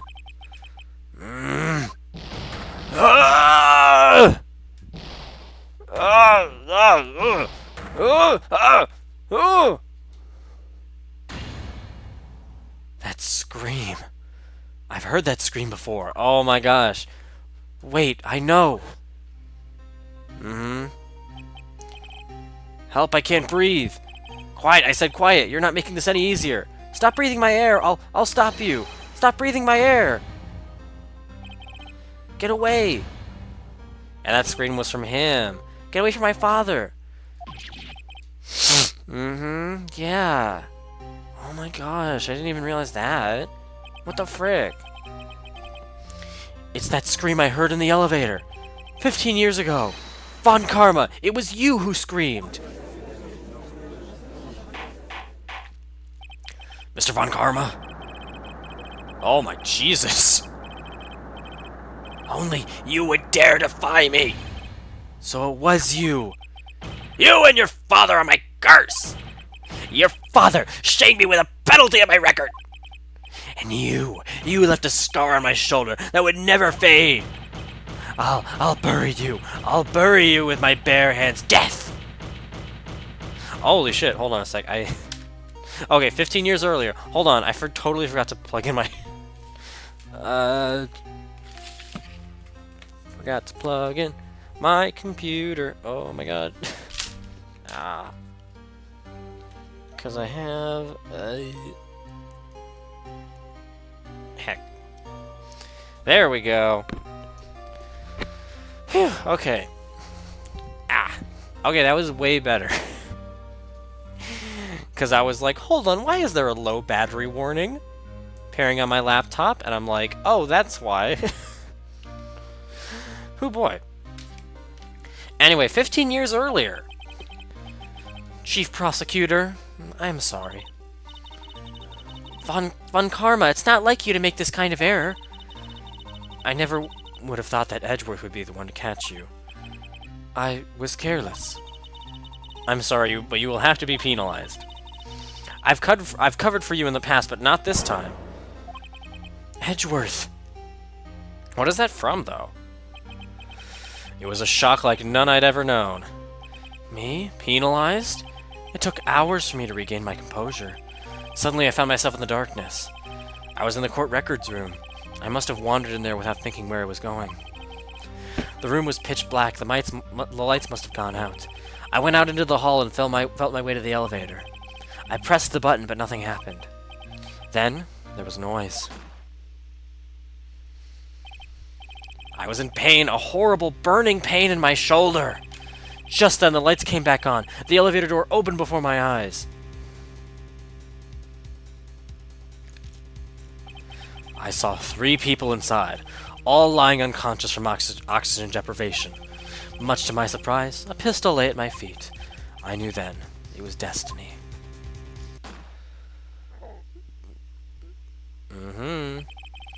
In his last moments, Gregory Edgeworth was still unconscious. He died, never knowing who had shot him. Later, he spoke through a medium, blaming Mr. Yogi. He was fooled. It was the perfect crime.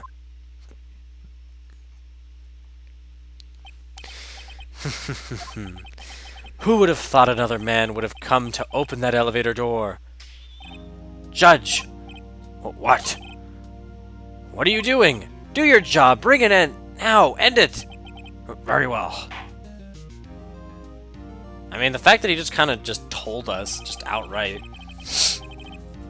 is kind of respectable. Like, he didn't just constantly deny. He, like, once he was exposed, he told everything just right then.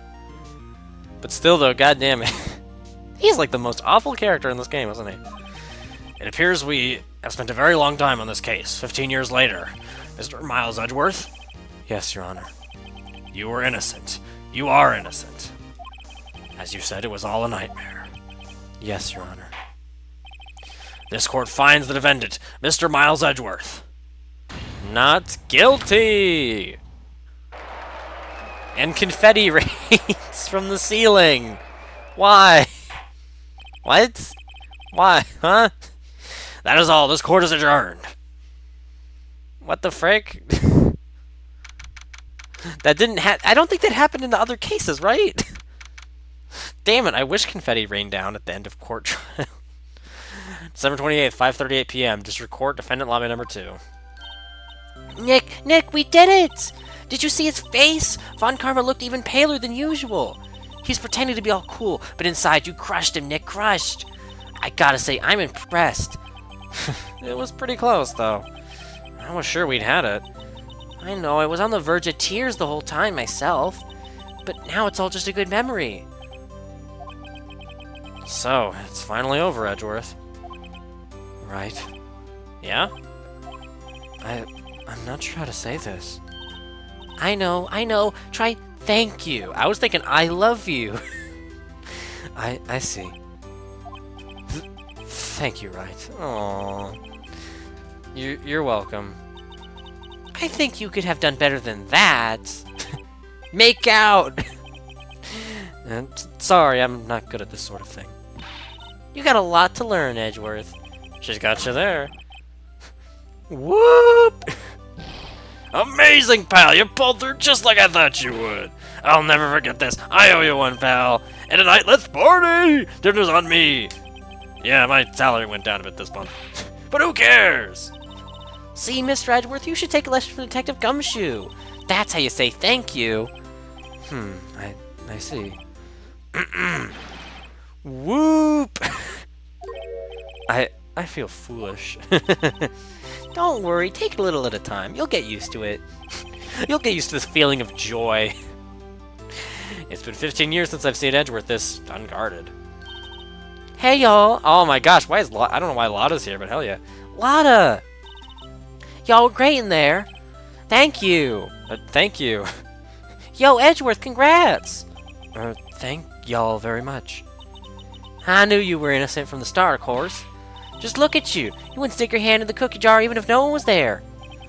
You were the witness on the first day of the trial, weren't you? Yeah, well, let bygones be bygones, eh? Speaking of which, what are you doing now, Lotta? Who, me? Oh, I went back to college. I gave up trying to be an investigative photographer pretty quick. Really? That's too bad. Huh? Isn't that the hot dog guy for the park? Huh? Oh my gosh, they're all coming back. It's over, Nick! My life is over! Why the sad face, Larry? What happened now? Oh, Nick, I'm not too long for this world. You don't look sick.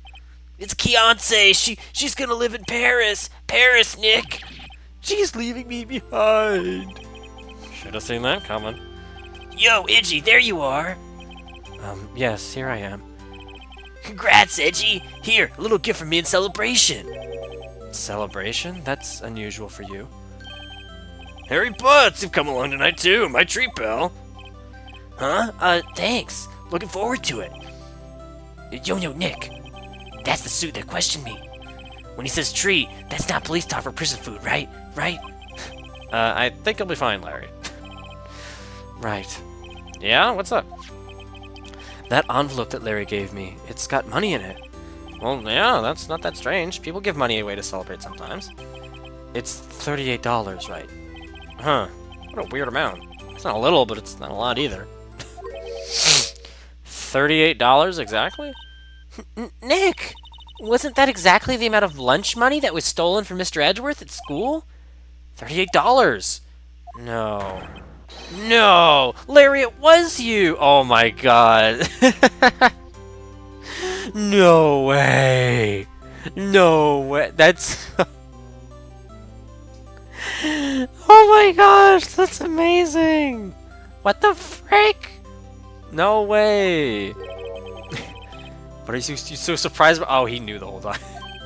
Huh? Larry was absent that day from school, right? But that doesn't automatically rule him out as a suspect. What? Think back to that day 15 years ago. Larry took the day off, but he was bored, so he came into school anyway. And he saw the money lying there, and the rest is history. I never was good at history. Oh my god. Edgeworth, you didn't know, did you? I suspected. I just couldn't picture Larry protecting you like he did that day. Everyone else was saying you did it. The whole class was against you, remember? Yeah, too well. Right, you may not know this, but we used to have a saying back in school. When something smells, it's usually the butts. I know. Really, right? I'm surprised you didn't figure it out. Well, this sure is an unexpected turn of events, eh? Edgeworth. You should have told me. Now, Nick, it was 15 years ago.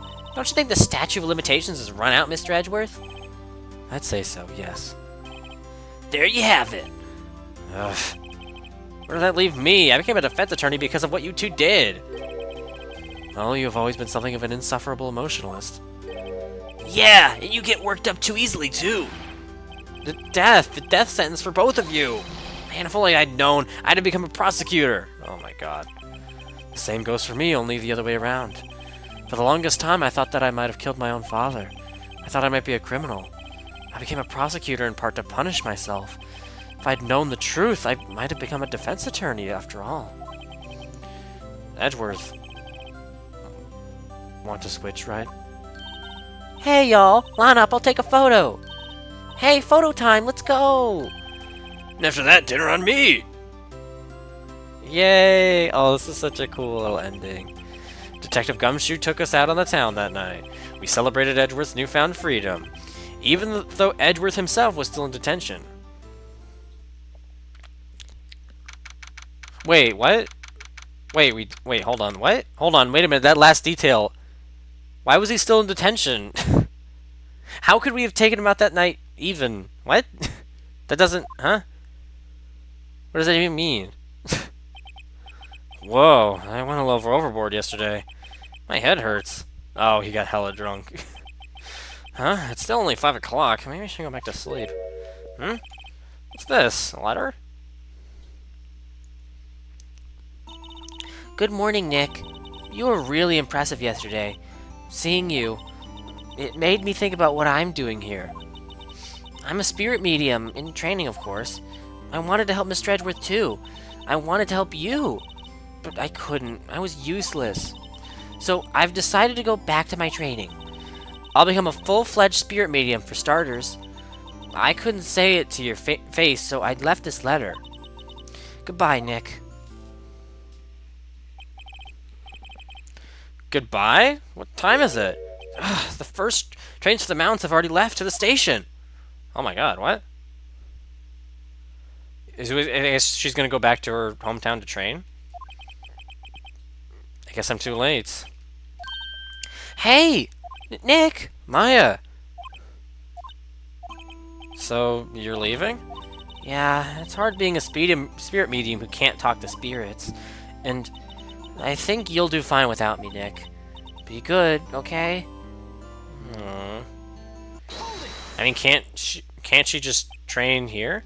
Wait, What? I never could have saved Edward without your help. Huh? On the last day of the trial, I heard her. I heard Mia's voice. You heard my sister? Yes, only her voice, but still. It was at the very end when I thought we'd lose everything. Well, that's my sister for you. Detective Gumshoe helped, and Miss Grossberg, and even Larry. I'm the only one who couldn't help. I was useless, Nick. But you were the one who stopped Von Karma, Maya. Huh? I didn't do anything. All I did was wander around in a daze. Sorry, but I have evidence that you helped. Evidence? Show Maya some evidence to cheer her up. Aww. Oh my gosh, this is so adorable. What the frick? Evidence that she helped out in the case. Well, the parrot, actually. Cause it was Maya who was the only one able to talk to the parrot. Right? Yeah, it was. Huh? Sorry, Nick, I guess I don't understand. Oh. Hey, cheer me up. But one day I'll come back and be useful. Oh, but I wanted to pick something. Ah. I felt like that was the only one thing that really fit, though. Why couldn't we even say that she helped because she helped summon Mia? Like, that's clearly what happened. What the frick? So, this is it. See you soon. See you soon, Maya. Yeah, at least she's coming back. I would assume it wouldn't make much sense because there's so many sequels to this game. You know? Thanks, Nick. So she's just going for a little bit and then she'll come back the next game. And so my story ends. Time to turn a new page and say goodbye to the novice defense attorney that I once was. Oh, really? So he's seriously not going to become a defense attorney anymore. He's going to become a prosecuting one. The same old crazy cast of characters. Really? He's not gonna. Huh, don't think you've graduated yet, amateur. Mr. Wright, perhaps you'd like to rethink that claim. Yes, Your Honor. Uh-oh, I got a bad feeling about this. Objection! What? But no way he would...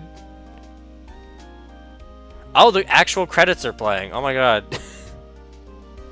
Yeah. So, okay, here's what I was... Wish me a happy new year. Aw. Talk about a pleasant surprise. They're showing like a little bit of... They're showing like a little bit of like after... Okay, cool. Then he hung his head low and went back outside. What the fuck? No, I don't want a Windows update. What the frick? No. Another time. Jesus Christ. I can't pause any of this. It's just going... Okay. I was gonna talk about my thoughts on the game, but the game is still kind of going while the credits are going. Huh, Nick? No, I haven't seen him lately. Who, me? I've been working at a cheese shop. That Missy's a nice lady, but she's not exactly what you call a cheap date. Huh? Oh, she's in Hawaii right now, yeah. All the girls he dates always cheat on her. Oh my god. Also, these are going to be some long credits if after every single one they do these. Who, right? Yeah, I remember him. I hear he's been busy lately. You know, not to ring my own bell, but I sort of taught him everything he knows. Is this like supposed to be like a documentary or something? I'm sure he's grateful. I think that's what's going on here. This is all very confusing, but this is like after everything. This is like the epilogue, I guess. Oh, did he? Oh my god. Phoenix Wright? Ah, the defense attorney from whom I wrote that affidavit for, yes. Oh, you should know, I've taken over management of the Gatewater Hotel recently. Should you be in the area, please stop by. Oh my gosh. That's the... yeah. Oh my god. I have something really important that I want to talk about, but I can't really because the game is still going. Oh, it's you. Phoenix Wright. Yes, misunderstanding, was he not? I wonder how he's doing. I haven't seen him of late. The days of my youth. Like a scent of fresh lemon, you see. Yeah. Mazukazu Sugimori. Hell yeah, he made some good tunes. Oh my god, this lady. Phoenix Wright, is he an actor? Well, I'm not buying it. You can't be a star with a name like Phoenix. Did you know that they're out on DVD in one of the boxes? Now that I know what a DVD is, everything these days, now I'm supposed to... My lord. Alright, sound effects. What do we have next? Oh my god. I'm pleased to announce the Pink Princess is a hit. I sure owe that Mr. Wright a great deal. Oh, and I'm keeping my face out of the public eye till the show's over. I wouldn't want it to ruin any kid's dreams, you know? And then we have publicity. Okay. Cool, cool. That's cool. Nice, nice, nice. Oh, I got a letter from Maya the other day. It sounds like she caught a cold standing under a waterfall. Oh, that's hell yeah. I wanted to visit but didn't have time, so I sent her some Pink Princess trading cards. She says she can't buy them where she is. What kind of place is she living at anyway? Manual, goddamn. I mean, they probably do have the manual in this collection now that I think about it. Oh, and the little kid. Right, who's that? You want to talk? Let's talk Pink Princess, alright. But, you know, I snuck into the studio the other day, and I saw her. The one inside the Pink Princess suit. Ugh, what a dog. It was kind of a shock for a boy my tender age. Oh my god. The producer. This is a very strange way to do a credit sequence, but I mean, this is cool dialogue. Yeah, I remember, right? That lawyer guy. Huh, mate? I'm gonna train to become a paranormal photographer. Oh my god. You know that picture I took of everyone? Well, just behind them, there's this ghost. Oh my lord. For real, now that's talent. I'm gonna be famous. So she based... oh my... Jesus. Executive producer.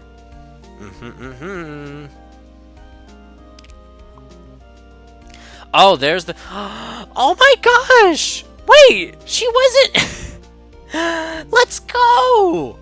What the frick? She was actually right. No way! Oh, that's so cute. Aww. Yeah, brand new episode has been added. Yeah, that's what I was thinking. Yeah, save your progress up to this point. That's okay. Here's where we can talk about this. Cause that was like clearly, cause I did research and it was like I found out that like in the original version of this game that's where it ended, but then in later versions, like I think like literally every other version after the first version, they added in a fifth one. And which is weird because that really does have a sense of finality to it. So it's like, where do they even continue from there? And so I'm like, well, should we even keep on going with the game? Because we like, did we finish it or not? You know what I mean? So I don't really know, honestly. I really, yeah.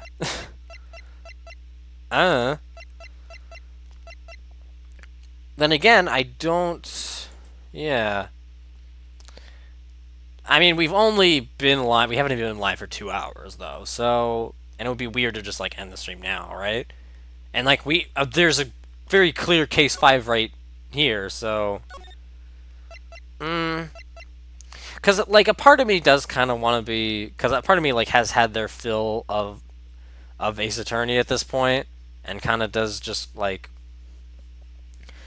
want to be done, I guess, but like I don't know, it feels a little, it would feel a little weird just like knowing that there's this 5th case and just not doing it, right? And like this is an official 5th, it's supposed to just pick up right where the last one left off, so yeah, I guess we'll go, yeah. I guess we'll go ahead and do this. we're gonna go ahead and spend the next like maybe hour or hour and a half in the stream. We'll start up case 5 as well. Okay, I just want does this even like pick up? Is the thing. Because like that was very much an end. Like this is very much gonna feel like bonus content that was added later. Whoa, is that a 3D model? Oh, that is so a 3D model. That they're using? Yeah. Oh no, that is so a 3D model. This looks cool though. The cutscenes before this were not this detailed. Like goddamn. Whoa. The frick? I've heard this case in particular is like the longest of all of them. Like it takes people normally around like 6 to 8 hours, which is crazy. It's been 2 months since Maya left the office. Okay. Cool. 2 months was at a single trial. Oh, wow. So that would be, we're in February then, right? February of the following year. I've had offers, but none I took. That is until the day that girl showed up. Okay. February 22nd, 10:02 a.m., Wright & Company Law Offices. Gotcha. Why do I come here to the office every day? It's not like I want to work. Do you not want to work? Okay. Also, is he now... Because, like, was he serious about actually changing to a prosecuting attorney? And not a defense one? That, again, that doesn't seem in character for... Like, even now that he knows, it's like... I don't know, that feels weird. And, like, I don't feel like the rest of the games in this series are that, so... I feel like he stayed a defense attorney. There you are, finally. Where have you been? My sister's trail is tomorrow. Who are you? Doesn't matter who I am, it only matters who you are. The famous defense attorney Mia Fey. You're not Mia Fey, are you? I'm sorry, but Miss Mia Fey no longer works here. So you are the coffee boy? I'm Phoenix Wright, and I'm also a guy. A defense attorney. Okay, so he's still a defense attorney, thank goodness. Right. Wait! You're the Phoenix Wright? The Phoenix Wright from the Edgeworth murder case? Yes, that's correct. It wasn't Edgeworth who was murdered, though. That's a relief, then. You're better than nobody. I'm sorry. I'm afraid I'm not taking cases right now. But you're Phoenix Wright, right? The undefeated defense attorney? Look, I'm not accepting any new cases. I'm sorry, but you'll have to try elsewhere. Please, I'm out of time. But... Please, you have to help. It's my sister. Oh, and it's the same as... Yeah. Maya, could it be? Okay, I'll hear you out. Really? Thank you so much. My name's Emma. Emma Sky. I'm a scientific investigator. Oh my gosh, her name's Sky. Let's go. Hell yeah. I'm in a community of other people where the VTuber is named Sky. His real name is Sky anyway. His name, like on YouTube and other platforms, is Borkasaurus. Highly recommend. Scientific investigator? Alright. This feels very surreal after what we just went through, but I guess we'll keep on keeping on. Stream looks... I gotta check. Always do be checking. Yeah, we're good. Alright, Emma, with only one M, that feels... I normally see Emma written now with two M's, like almost exclusively. Emma, was it? So you're a scientific investigator? Yes, that's right. Is something wrong? No, it's just you seem kind of jumpy, or maybe just young? Young? I'll be 16 years old this year. Oh, I see. Wait, only 16? I'm set to be formally assigned to forensics in 3 more years. My work is becoming quite well known at my age, no less. So what exactly is your current position, then? Well, legally speaking, I guess you'd call me an 11th grader. But I'm ready to do my job, at my age, no less. great, another future professional in training. The case. So what's this about a case? You said the trial's tomorrow? My sister didn't do it. She wouldn't stab someone with a knife. She wouldn't.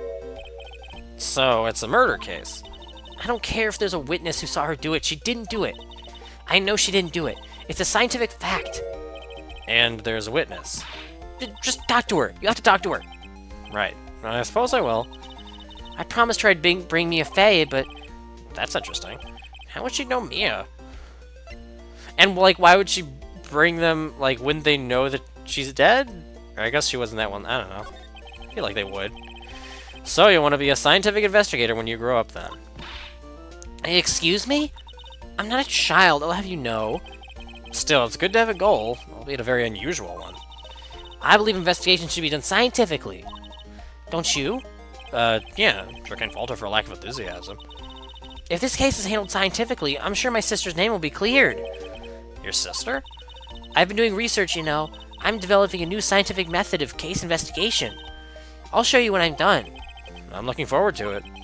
Guess I should get down to the detention center and talk to her sister. Relation to Mia. My sister asked for Mia specifically. This Mia Fey person was a few years below her in school. So they went to the same... Oh, so they went to the same school, huh? She always told me to go to Mia if I ever needed a defense attorney. And, well, I need one. Incidentally, Mia is a woman.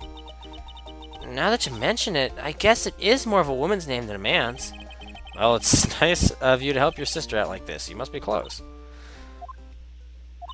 Well, actually, when she gets like she is now, I kind of hate her. Huh? But she's my only family. Your only family? What about your parents? They died in a car accident when I was little. No, I'm sorry. Uh-oh. Wait, so nothing else to talk about? Okay. What about if I present her this? See, this is my attorney's badge. Ah, well, I've never seen a real one before. You're the first one who's actually been interested in mine, believe me. Its composition is mostly silver. The gold plating is flaking a bit. She analyzed it, scientifically. There doesn't appear to be any corrosion due to sulfides. I'd give you $50 for it. Sorry, but it's not for sale. Yet. Okay, I guess we'll... What are those? I just noticed those little buttons on her... On the left side of her body. What did those buttons mean? The fucking... Here. I'm going like, ah! And there's two that are just puffing out their cheeks. What is that? And then there's, hold on. Okay, that's her... Okay, yeah, that does actually match up. What are these patches for? There we go. I don't know what that's about. I guess I could examine the room, why not? Looks like it's cleaning day again at the hotel across the way. Second branch outside the city, okay. Egaz, the bellboy is staring right at me. Mia's plant, Charlie. I've been taking care of him in Mia's absence. Or in Maya's absence, excuse me. There's a poster of the Steel Samurai on the wall. Maya stuck it up here on the day that she left. I didn't have the heart to take it down. Aww. I do sometimes get strange looks from the clients, though. Mia's desk. I sit here even less now that I've stopped taking cases. I had to at least dust it off once in a while. I don't really know why he's not. Maybe, I mean, maybe he, you know what? He probably just needs a break after everything he's been through, you know. And like all of those cases being like all in a row. Yeah, that actually does make sense when I think about it. Difficult-looking legal books stand in a formidable row. They mock me. I tried reading one and it made my head hurt. When I closed it, it slipped out of my hand, and my foot hurt too. Alright, I think that's everything in the room. And, okay, cool. So let's move to the detention center. Okay. I wonder what's wrong with Emma. She got quiet all of a sudden as soon as we arrived. Guard, I thought I told you I didn't want visitors. Sorry, ma'am, it's just your sister. No excuses. Or did you not want a raise this year, Understood, ma'am. What was that all about? Oh my gosh. Hi, Lana. Funny. I seem to remember specifically telling you not to come here. Perhaps my memory is failing. Look, I didn't want to come here either, okay? But your trial's tomorrow and you still don't have a defense attorney. I'll be the one in court tomorrow. This has nothing to do with you, Emma. Isn't that right, Mr. Wright? Hey, how do you know me? Mia mentioned you. I've heard quite a bit. I'm sorry, what exactly is it that you do? My name is Lana Sky. I'm chief prosecutor for this district. You're a prosecutor? Oh, really? Damn. Two sisters, one a lawyer. Could this be a coincidence? Emma, Lana, I mean, they're just like... Yeah. Is something wrong, Mr. Wright? Okay, I'll talk. The case. There's something you should know from the start. Which is? The suspect in this case has confessed to the crime. Huh? Wait, but the suspect is... Me. I did it. Well, Mr. Wright. Well, why don't you begin by telling me exactly what happened?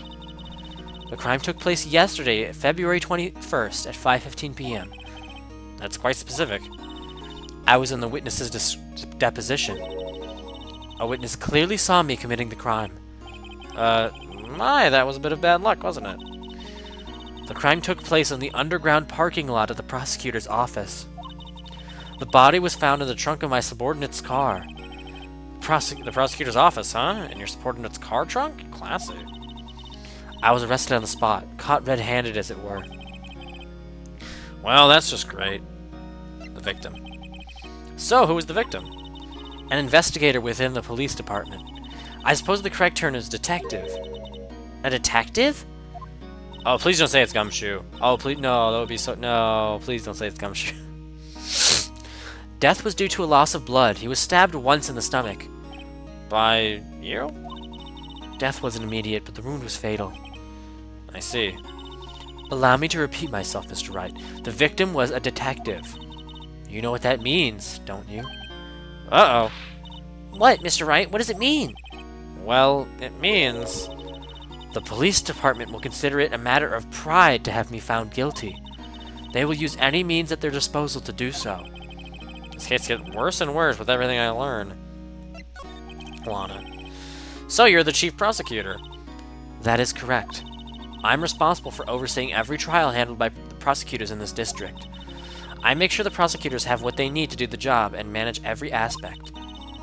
Those are my responsibilities, in a nutshell. That's an awfully large nutshell. Still, I'm a little surprised. I would think you'd recognize this district's chief prosecutor, Mr. Wright. Huh? In fact, it seems impossible you wouldn't. Lana? What happened to your hand? Oh, this? I cut myself by accident. When I stabbed him, that is. Huh? I'm not that very good at being a criminal, I suppose. How am I supposed to defend this? Yeah, I'm right there with you. Time to change the suspect. Your subject.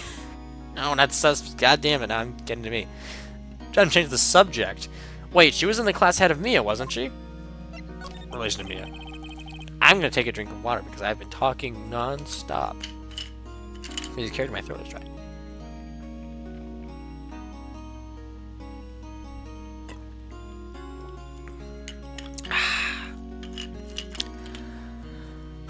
There we go. There we go, there we go. You were in school with Mia, correct? A few years above her? Emma told you that too, didn't she? Well, why not? I did drag him all the way here from his office.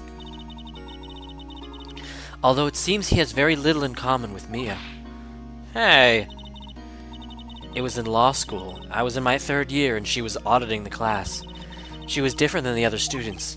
Different? She was strong. She'd do anything to become a defense attorney. Anything. That was probably why she was attracted to me. Excuse me? Wait. Oh my god. Okay, thank you. I was gonna say, we've been having so much yaoi in this game. If they introduced Yuri as well, I would have just... Friggin', I'm going out. Would have gone, I walked out of here. Also, hi, Sev.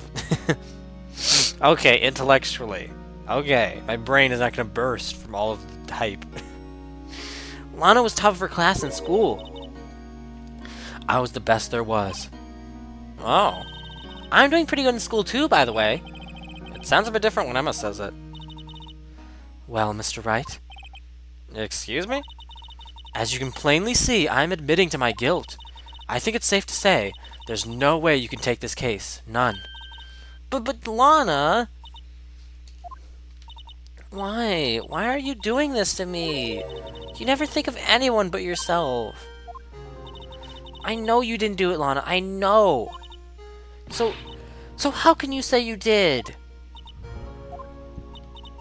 If I lose you, I'll be all alone. Oh, okay. That's good. That's good.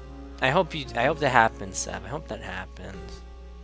I hope I can be your sleep aid. I hate you, Lana. Aww. Mr. Wright, Yes? I believe our discussion here is ended. The rest, I'll leave it to you. You mean you're requesting my services as your defense? Don't lose any sleep over it. Your client has confessed after all. The case is over. Right. I'll do what I can to get to the bottom of this. Lana has confessed to the crime, yes, but something doesn't fit. It's that look in Emma's eyes. There's something else going on here, and I'm going to find out what it is. I'm sorry, Mr. Wright. Huh? About what? My sister, she's not always like that, you know. I just never expected to be defending another prosecutor again. She's changed a lot. She used to be so gentle, always smiling. Everybody liked her. I see. Sorry, but I'm having trouble imagining that. What happened to her? I don't know for certain myself. I think maybe she... well, maybe not. Sounds like there's something there that defies a simple scientific explanation. Let's go check out this underground parking at the prosecutor's office, shall we? Okay. Anything that I can still talk to her about? Nope.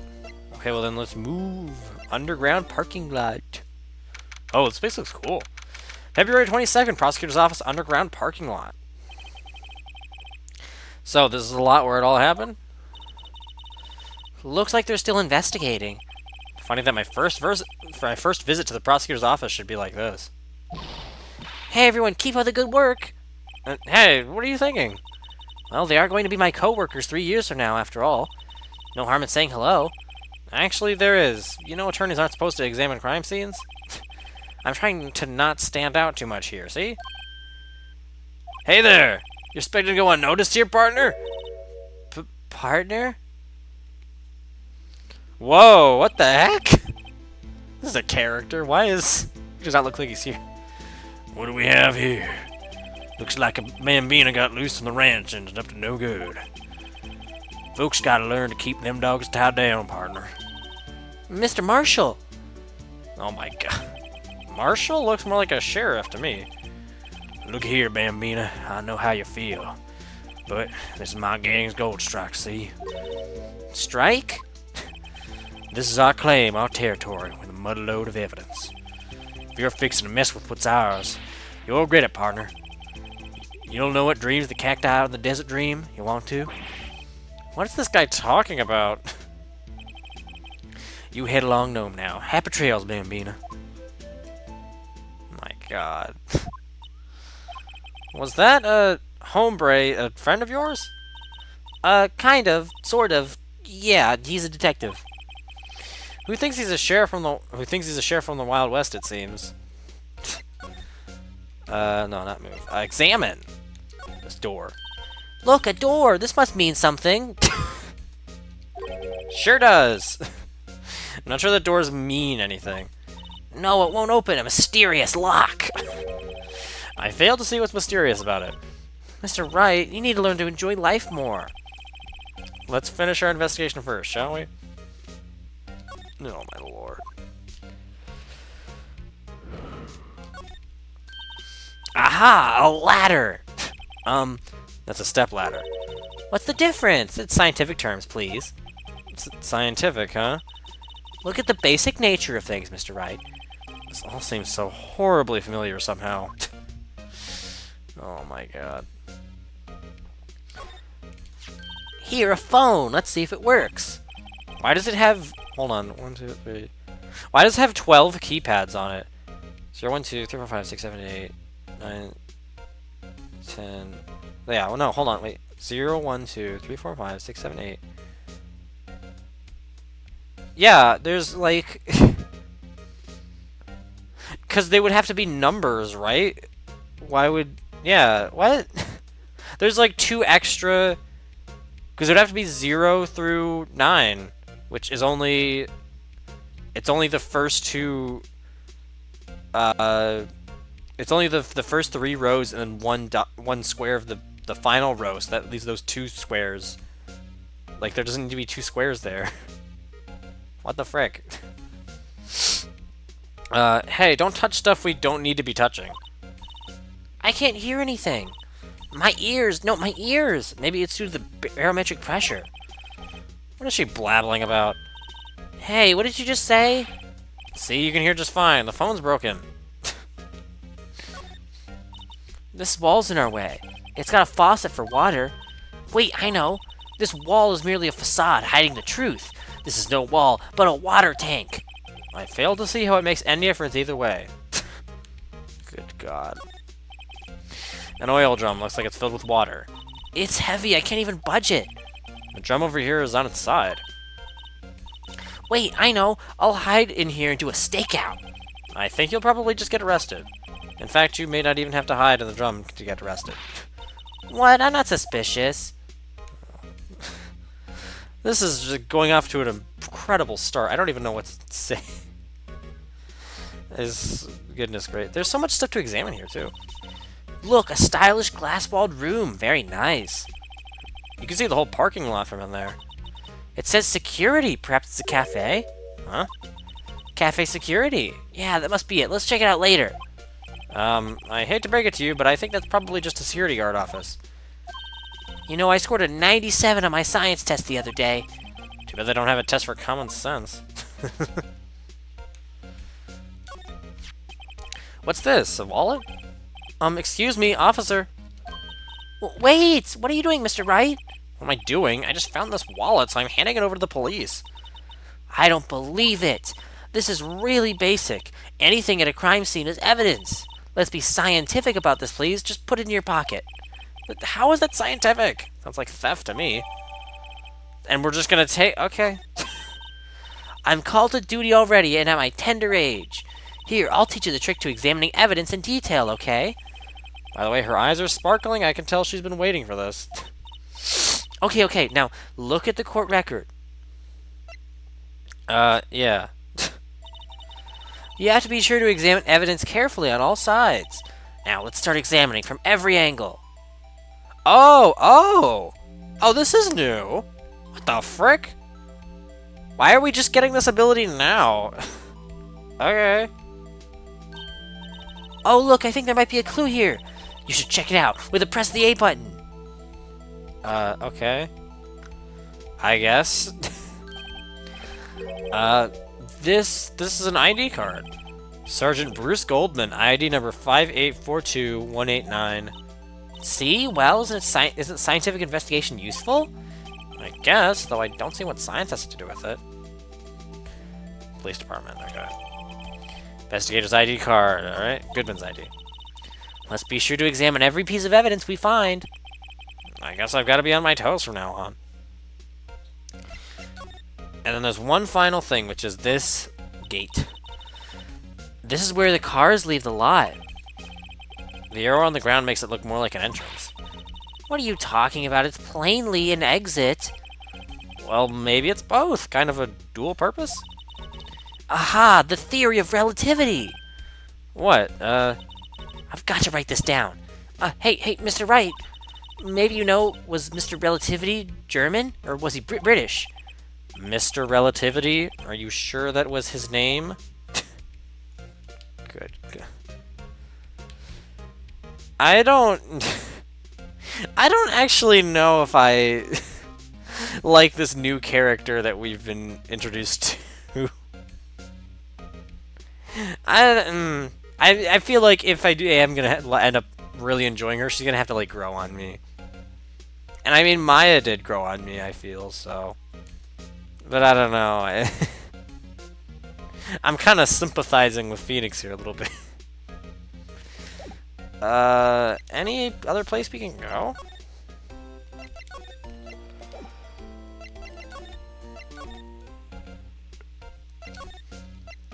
What about back here? Oh, she's not here. What does this say now? Out for the camera. And that thing. Okay, that's cute. Well, I mean, shit, I don't know where to go. Kinda thought, I'm pretty sure I examined everything in the room, right? Or did I not?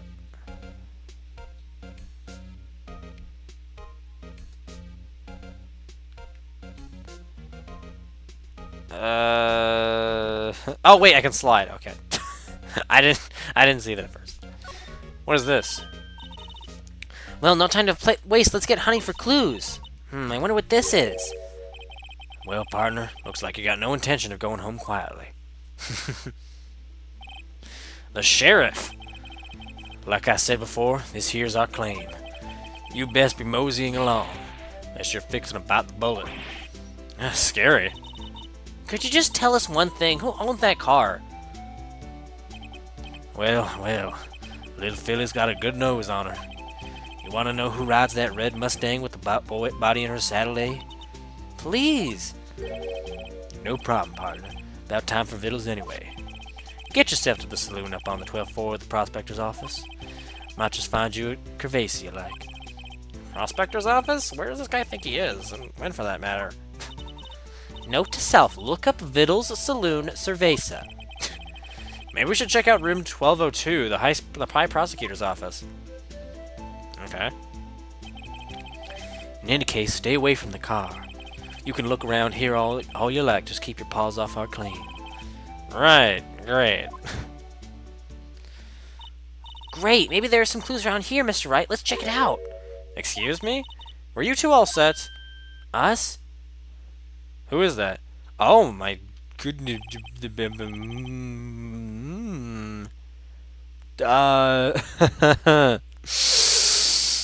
Hi. Man, why are there so many hot people in this game? What's this? She couldn't be. You're selling lunches here? This is a crime scene. Okay, never mind. Okay. Seriousness over. Hello. Half and half, was it? Oh, thanks. And you, sir? Yes? Some crunchy goodness coming at you. Thanks. Interesting way of doing business.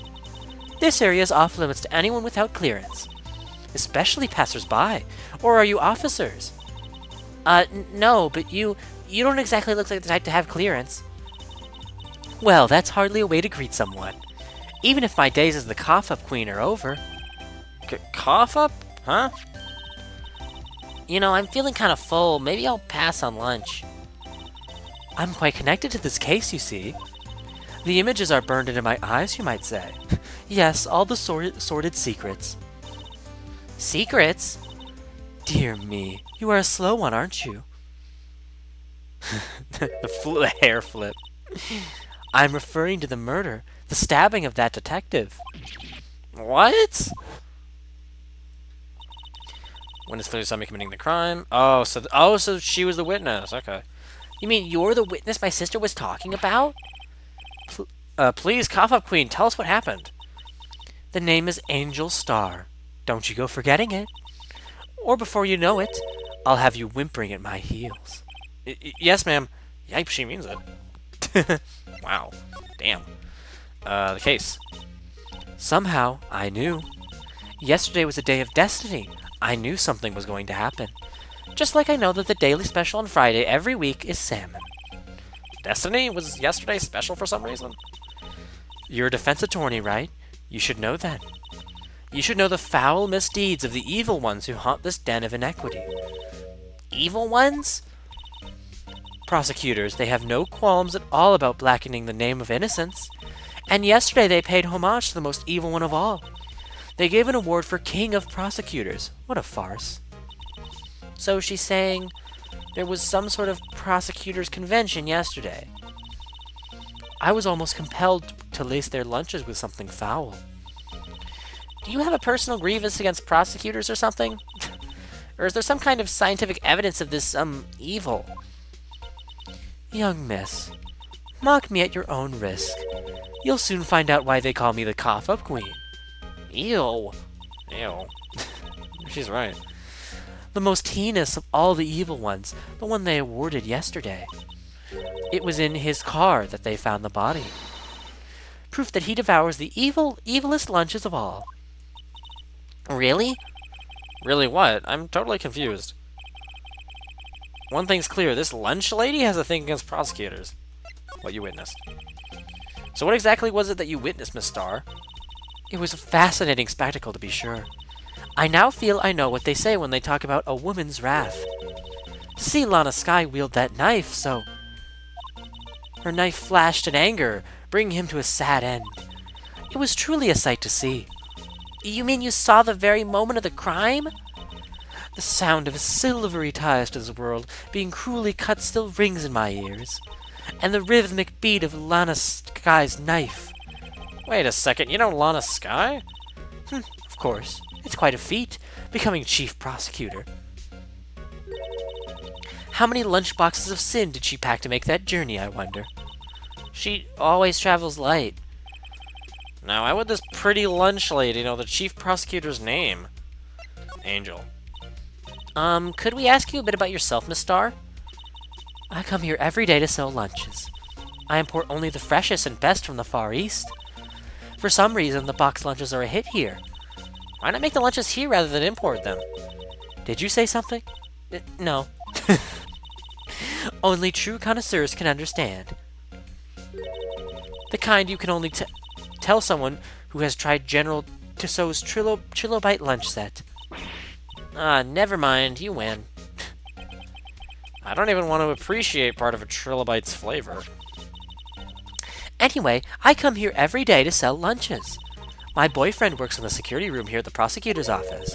Your boyfriend? See the security room over there? The glass-walled booth? I sell my lunches, and since I'm here anyway, I drop in to see him. Since you're here anyway, I guess selling lunches is more important than romance. So, to scientifically analyze the data available so far, you, Miss Starr, are a lunch vendor with an ulterior motive for coming here. Useful analysis. Not. Prosecutor's office. Did you have a bad experience with the prosecutor, Miss Starr? I sense some hostility. Hostility? Huh, perhaps. Prosecutors are all alike, and the bigger they get, the worse they smell. Kind of like 10-day-old clams in the chowder. I wonder if Miss Starr was involved in some sort of legal trouble in the past? That'd be a sure cause of food poisoning, scientifically speaking, of course. I mean, now you're talking cough-up queen. I thought she was just a lunch vendor, but now I'm not so sure. My goodness. This chapter, like, so much... my brain is hurting from just how much information they're shoving all at once in this chapter. It's kind of crazy. Oh yeah, I guess we could show... yeah, I guess we could show her this. Why not? Itchy face. About this card... Lunchland vendors only accept cash, no cards. Especially not a card belonging to someone else. No, this isn't a credit card. It's an ID card. It belongs to a detective. And you're showing this to me, the lunch lady, why? That's like showing a fine honeyed ham to a detective. Why do I always feel like I'm being mocked? Okay, nothing more to talk to. I guess we'll examine and we'll go back over... We'll not go back over there. What? Why can't we go back? What the frick? I wanted to go... I was only examining that one little thing when I slid the screen over. Why can't we go there? Yeah, we can't go there anymore. There's no L prompt. What the flip? Okay. I guess we'll move to the High Prosecutor's office. Oh, look, there's still Samurai. Let's go. And that kind of looks like Edgeworth's suit on the top left. Room 1202. This is the kind of room that just screams, I can do the job. Quite a change from your office, really. Wow, thanks. Had to happen. Every time. I think that's like... I think that's the 5th time, or almost... I almost want to say the 6th time. I think I've lost... I think it's the... I think it's the 6th time that has now happened. Not even just in this game. There was one time where it happened in Bug Fables as well. But I fucking predicted exactly what they were going to say before they said it. This is getting a little scary now. Look, there's a trophy or something there. A trophy? What, that shield? Takes real nerve to display stuff like this. Whoever's office today is, they must be a real stuck-up jerk. Phoenix Wright. You never tire of prying into other people's business, do you? That voice! No way. Was I right about it being Edgeworth? No! Damn it! I was right about that too! Motherfuck. Why do I have a fucking psychic-ass mind? I'm gonna... Oh my god. I'm at a loss for words. How do I just know? Okay, I'm calling it now, I guess, because I apparently just know everything. The actual murderer was, the lunch lady. Yeah, there you go. Bada boom. I'm totally right, you guys. Huh? Aha! Mr. Edgeworth! You know him from somewhere? Of course! I'm his biggest fan! My sister introduced us once and... Right, her sister is the chief prosecutor after all. Well, what brings you here? I'll warn you, I've been known to be a real stuck-up jerk. No, No. It was just Mr. Wright here, Hey, don't blame me. We're just here to investigate a murder case. Murder? A body was found in this nasty, bright red sports car in the parking lot. Hmm? That would be my car. What of it? Oh my god, really? What? Your car? I'll say one thing, she certainly can scream. Okay. I will talk to Miles. So the body was found in your car. Go ahead, say it right. You think I did it, don't you? After you went through all that trouble to help me last year, no less. No, we don't think you did it. I mean, it was my sister who stabbed him. Wait, no, she didn't do that. I mean... Wait. So you're the chief prosecutor's little sister, then? Yes, sir. Emma Sky. It's nice to meet you again. No, that didn't sound... No, that didn't sound forced at all. Ah, now I remember. You've really grown. I'll admit it was a surprise for me, too. To think that my own car would become the scene of a murder. More surprising still, I'm being forced to prove my superior's guilt. I can understand. Wait, what did you say? Lana Sky is the chief prosecutor, the top prosecutor in the district. She can't prosecute herself, so I'll be the prosecutor at the trial tomorrow. You? Mr. Edgeworth? Edgeworth. To be honest, it's a bit of a miracle I'm still here at all. What do you mean? Rumors? You've heard the rumors about me, haven't you? Oh. Miles Edgeworth. Yeah. It's hard to remember a time where there weren't rumors about this guy. For forging evidence, arranging false testimony, illegal searches, you name it. Thanks to you, my innocence was established on the trial. Thanks to you, my innocence was established in the trial at the end of last year. However, there are some who say I'm the one responsible for the current incident. What? That's crazy. Some people need very little excuse to think ill of others. It's a fact of life, impossible to stop. But some of them even go so far as to present me with toys like this. They think it's funny. Toys? That bronze shield? There's got to be a story behind that one. On this guy. Chief Prosecutor Sky? Yes, we first worked together on a case 2 years ago. It was my first big case. That's right, I remember. 2 years ago, I wasn't even a lawyer. 2 years ago, I wasn't even a lawyer yet. Since then, I always felt that she was looking out for me. It appears I was mistaken. Mistaken? Why? I mean, I know she's not the warmest person, but I'm sure she felt some responsibility for you. Then, why? Why did she stab someone in the trunk of my car? Not only that, she stabbed him with my knife. But what? Mr. Edgeworth, your knife was the murder weapon? To be specific, it was the knife I kept in the toolbox in the trunk of my car. Okay. Huh. Edgeworth? What? Are you sure you didn't do it? Come on, can you take a joke? You have a strange sense of humor, Mr. Wright. You're one to talk. Motherfucker. Yeah. I think Sev is trying to go to bed right now, Moon, so I don't think he'll be able to respond to you saying hi to him, but yeah. I hope that the drawing is going good, by the way. Hope that's coming along really well. Anything else to talk about? No. I guess I'll... No, I mean, I have no reason to really present anything to him.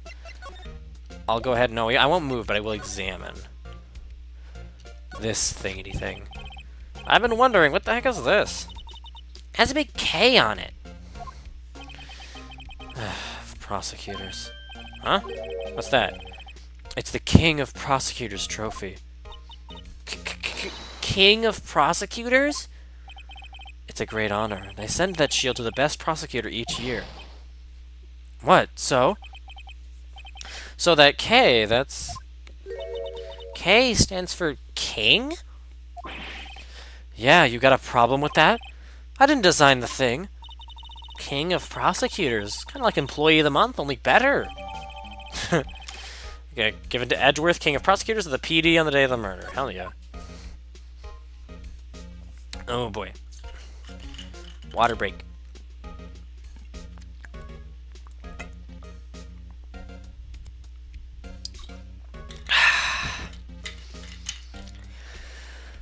There we go. There we go, there we go. Oh, we can still examine it? Oh, okay.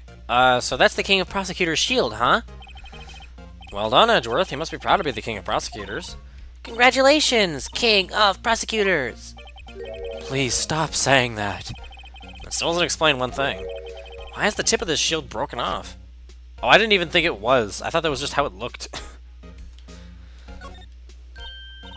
Wow, this jacket is even lacier than his usual ones.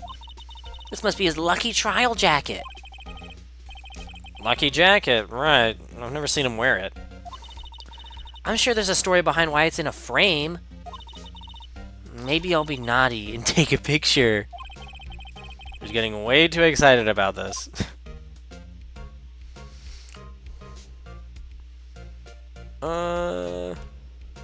Ooh, this flower looks cool.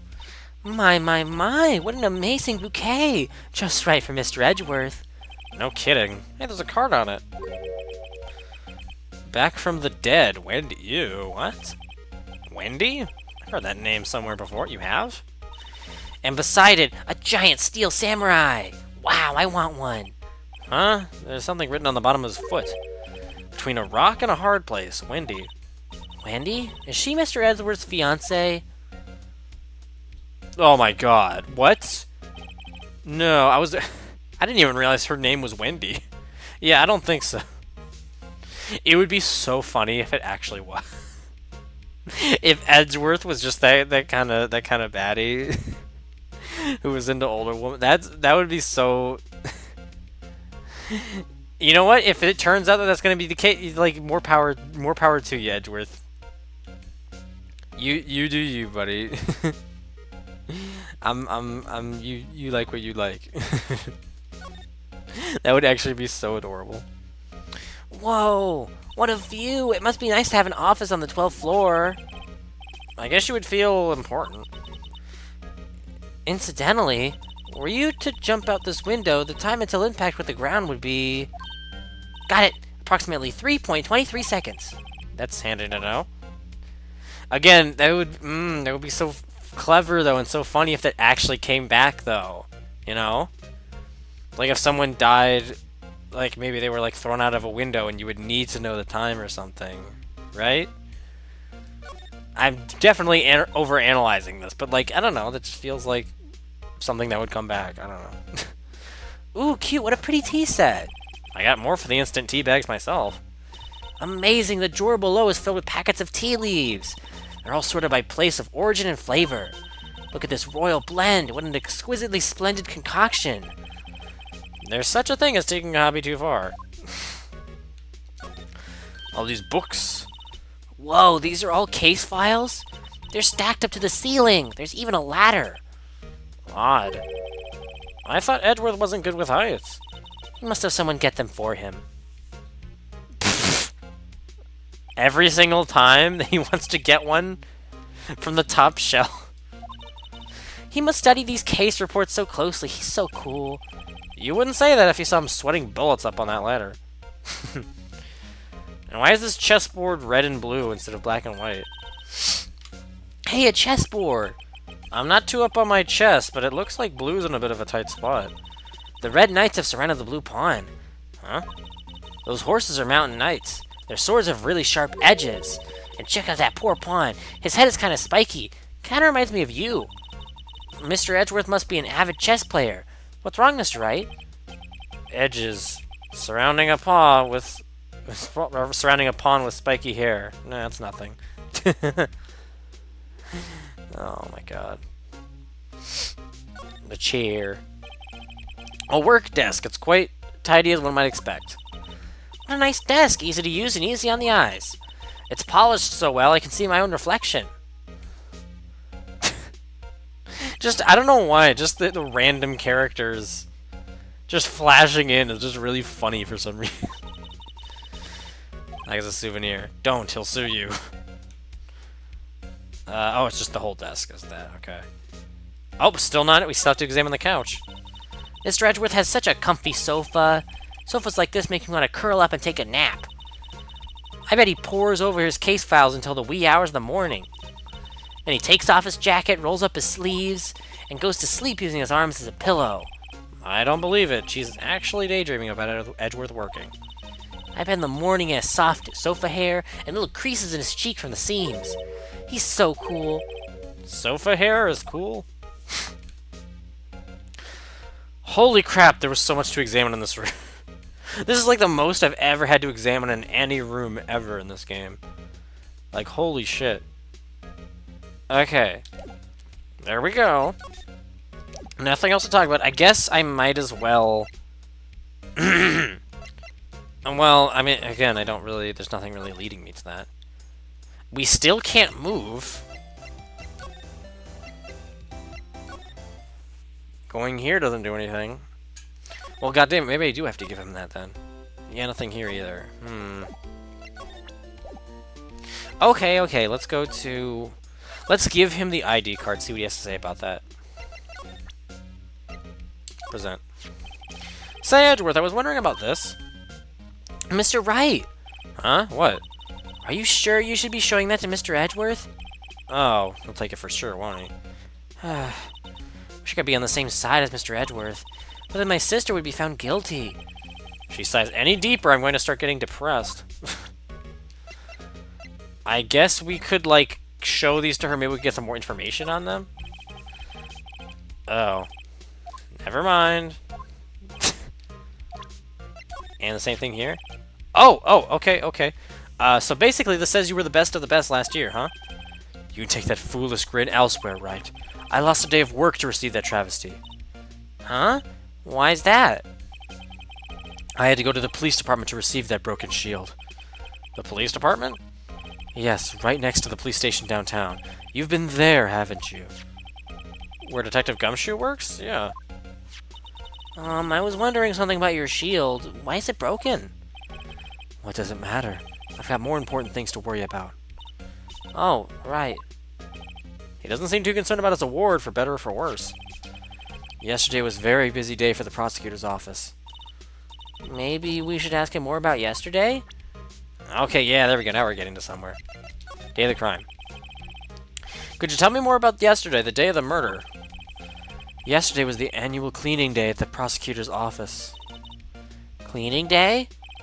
Working with the police department, we sort and file all evidence for solved cases. We call it evidence transferal. Wiping your hands of old cases, in other words. Oh, another thing. A ceremony was held at the police department. There's an annual review and awards for outstanding police officers and prosecutors. And that's when you got the shield? I was at the police department yesterday afternoon. I got back here at 5:12. That's very precise. People like myself and Mr. Edgeworth pride ourselves on our precision, Mr. Wright. No, I place little faith in my memory. The only thing I trust is solid evidence. Parking stub. Record of parking in the prosecutor's office lot. Entered a lot at 5:12 p.m. This is the parking stub for the underground lot. The murder took place around 5:15. So the murder happened right after you got back. What right? What right? I'd appreciate it if you'd direct that suspicious glare elsewhere. Oh my, what? What the heck is this guy? What's up with his, like, face?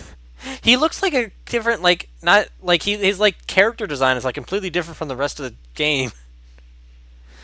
Like, why does he, okay. He seriously looks like he's from a different game. God, what voice do I give this guy? Excuse me, but is Mr. Edgeworth, anywhere on the premises? I'm Edgeworth. What is it? I'm here, sir, at the request of the chief, sir. I've got your report, sir. Report? What, did you find new evidence in the case against Chief Prosecutor Skye? I don't like the way this conversation is going at all. Sigh, sir? No, sir. Not naming that kind, sir. Not in this report, sir. I think I just heard Edgeworth's lid blow. Mr. Edgeworth's lid isn't on very tight, is it? I made a clear request to the police department, did I not? I need to focus on the trial tomorrow, so don't bring me anything unrelated. Sir, but sir! I'm just following orders, sir. They told me to bring this to you. I wasn't aware of the particulars of your arrangement with us, sir. Give me your name. Yes, sir. Meekins, sir. Officer Meekins. That sounds... okay, I think I gave him the right voice. Right, Officer Meekins, take your report and leave. And good luck with that raise next month. But, sir, I didn't know. Poor guy. It looks like he was absent on the day they gave our brains and good luck. Right. Yes, sir? Yeah, you got me off guard. As you can see, I'm busy. You may leave now. Let's do what he says, Mr. Wright. The victim was a detective from the same department as that patrolman just now. Go down to the police department. You can ask more there. Thanks. He seems to have finally calmed down, at least. Oh, boy. Alright. Oh my god, my cheeks hurt from all this time. From all this voice acting, goddamn. Alright, police department time. Oh boy. Police department entrance. There we go. Oh, I was wondering where that thing, I saw that silhouette, like, in the little artwork before we actually started the case. That's where it is. It's that mascot for the police, I remember now. Why would they put the police department so far away from the prosecutor's office? Beats me, that took almost 30 minutes by taxi, and traffic wasn't even that bad. The police department, huh? I've only ever been to criminal affairs next door. Hold on, what's that? Yeah, I can't believe that thing took off. Oh, and it's actually animated. Disturbing. Why does it undulate like that? Oh, wait, I know. This is the Blue Badger. They're trying to make him the police mascot. Wow, Wright, you sure know a lot about the police. Still, he does seem familiar somehow. Forget the Blue Badger. What's that next to him? Someone appears to be dancing with the Blue Badger. Uh-oh. Uh-oh, he noticed me. He sure is running over here fast. Hey, pal, what are you doing here? That's my line, Detective Gumshoe. Specifically, why are you dancing over there? What? Well, at least he doesn't seem to be busy. This is our chance to get information. Hey, I'll have you know I'm a very busy man, pal. My god. The case. Oh boy. I'll give you one word of advice, pal. You better not agree to defend the suspect in this case. Why not? Huh? Well, it's just that the chief prosecutor has confessed to the crime. She says she summoned the detective to the prosecutor's office and she killed him. But what if she's not telling the truth? Yes, well, no, come on, pal. There's plenty of evidence against her. But what if the evidence was faked? Hey, pal, can I speak with you for a second? Huh? Me? Why is this little girl so peeved at me? She's a real relative of the suspect. She's Lana Sky's sister. Whoa, the chief prosecutor's little sister? Just please investigate this case carefully, okay? Scientifically. Yes, sir. Oh, by the way, you might want to keep your voices down. You don't want to be overheard using words like faked. Huh? It's a sensitive issue with us these days. Investigation. So, what are you doing here, Detective Gumshoe? Me? Oh, well, nothing really. They kicked me out of criminal affairs. Detective Gumshoe? What did you do this time? What do you mean, this time? Then what happened? I know things are busy right now. I mean, my sister's case and all. It's true. We've never had a chief prosecutor murder anyone before. Also, I'll take care of that bot. Taking care of that bot. Okay, again, just making sure. Yes, okay. It has been a while since I've double-checked. I swear, if somehow, like, when we end the stream and it turns out that it's not working... It shouldn't, though. It should be working. There's no way at all. There's no way at all that it shouldn't be working. It's true, we've never had a chief prosecutor murder anyone before. Only the highest ranked people are being led into criminal affairs now. The lowest ranking guy in there is our chief of detectives. They're not letting any of us rank and file detectives in at all. None of you? I know this is an important trial, but isn't that a little odd? So anyway, I thought I'd spend the day getting the Badger dance down pat. Isn't there anything else you could be doing? Chief Police himself is directing this investigation, pal. And Officer Marshall was assigned to the underground parking lot. Officer Marshall? Now that I think about it, Emma did seem to know that Marshall guy. A patrolman in charge of the crime scene. It's unheard of, pal. Well, yeah, I don't think we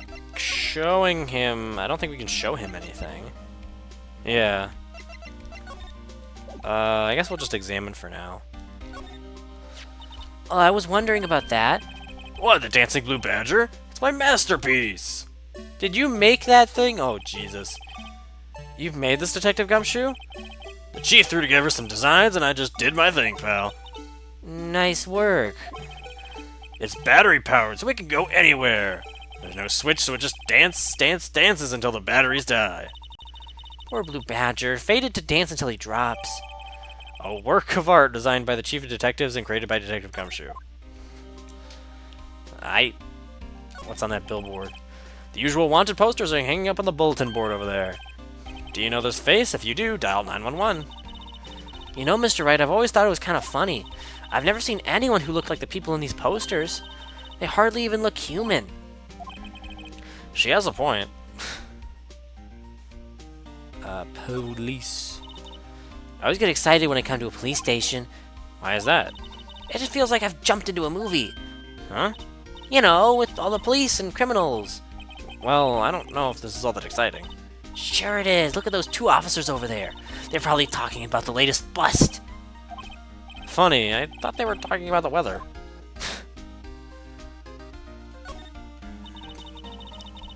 The banner here is announcing the crime-fighting campaign. Nice slogan. I wonder if they'll be selling fingerprinting sets. I don't think it's that kind of campaign. What family wouldn't want a set at home? It's good for finding out who snuck into the cookie jar. I think most families can figure that out without the extra help. Mr. Wright, do you know why patrol cars are painted black and white? No idea, why? Well, I think they're designed after a panda. A panda?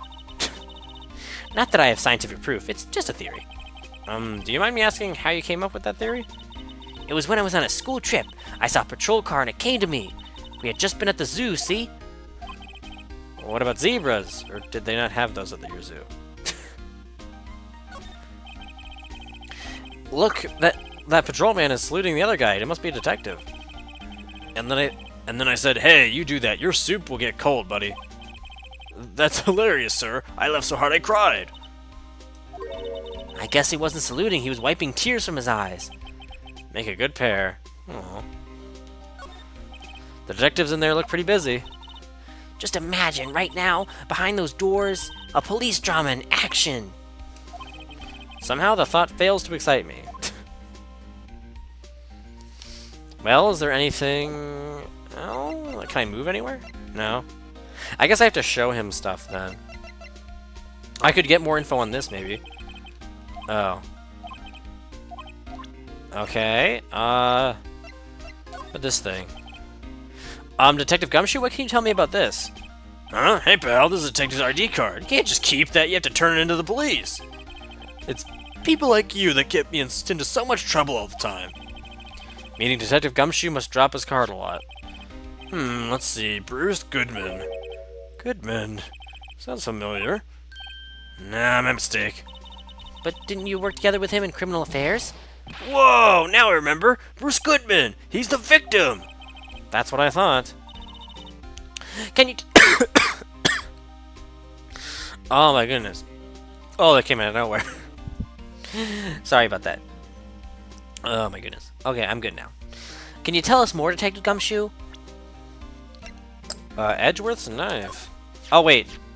Oh. Found Mr. Edgeworth's car stabbed with Mr. Edgeworth's knife, huh? What would drive Chief Prosecutor Sky to do such a thing? Wait, I didn't mean... I mean, sure, of course someone else really did it. Someone who must have a grudge against Mr. Edgeworth. The car and the knife do seem a little too well organized to be a coincidence. Or Mr. Edgeworth, what could have happened? We have to find out a little more about what's going on with Edgeworth. I was trying to show him this again. Yeah, you can do just about anything these days with a card and the right secret number. Scary. It's only scary because you keep dropping your card, Detective Gumshoe. I forget my security card a lot too. It's scary. But I'm me after all, and what could be wrong with that? I think I'll stay out of this conversation. Okay. Trophy. Hey, that's it. That's the King of Prosecutors Award that Mr. Edgeworth got yesterday. Were you at the award ceremony, Detective Gumshoe? Of course, pal. I got an award for diligence myself. Oh, congratulations. I was wondering, why is the award a shield? And why is it broken? Oh, there's a reason. I'll tell you what it is later. Apparently he's forgotten. But I was proud of Mr. Edgeworth for winning that award. Even with all the naysayers in the prosecutor's office. Naysayers? Must be because of the rumors. And then the parking stop. Wait. Oh, is this the same thing? I guess it's the same thing? Oh yeah, because it's... Oh, it proves that the car was there at the time. Okay, that makes sense, yeah. Okay, okay. Oh, and you can check all of these, actually. Oh. But it doesn't look like... Oh, you can! No, you can. This must be the victim's blood, right? Wow, this adds in a whole new, like, element of stuff. Crap. Either that or Edgeworth cut himself peeling an apple. What's Edgeworth doing with a knife like this anyway? Hey, maybe he spends his weekends roughing it in the wild. Edgeworth in the wild? I think my fruit peeling theory is more likely. Are you kidding? I always picture him as an outdoorsman. Yeah, there's a scary thought. Okay, well that gives us a lot more options. Let's go ahead and check this too. It's so cool that you can like rotate them all in 3D like this. Ooh, over here. On the bottom. Hey, check it out, there's a metal plate here. It looks like the names of all the previous recipients are engraved onto it. Wow, one guy's listed a bunch of times. Von Karma! I guess he must be a foreigner. Whoa. Yeah, that's probably it. Wherever he's from, he must have been an amazing prosecutor. I'd like to meet this Mr. Von Karma sometime. When she says it, his name does have kind of a ring to it. Wow. I think it's just, yeah, I think it's just one thing per item. Okay. And let's do this. I guess we'll, sure. Miles Edgeworth, 1712. This is dated the day of the crime. The murder took place 3 minutes after Edgeworth parked his car. If only he was held up a couple extra red lights, he wouldn't have been caught up in this whole affair. Perhaps. It just goes to show you never know what'll happen when you run a yellow light.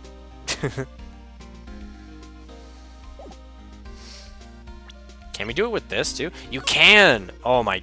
Oh wait, no you can't, okay. Oh, you can't even... Okay, what's the point? What's the point of doing that? Just check, but it's not even... It's just a still image. What even... What do you mean? Why... Okay. Why do you... Okay, I don't know why they... Okay. Oh, let's check this. You can! Okay. Cool. Ooh. So this is what the back of the badge looks like. And I always thought it had a safety pin. Each badge has a number carved into it. That way you can tell which attorney it belongs to. You mean you couldn't lend your badge to anyone? No, I'd be found out right away. Well, that's no fun. Goodness me.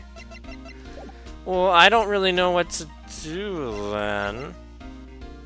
I've shown him every item. Can go back here and there's more stuff. Work of... yeah.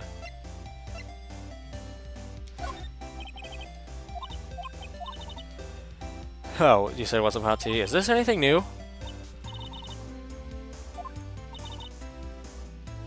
Or brewing. Okay, so no, that didn't really do anything.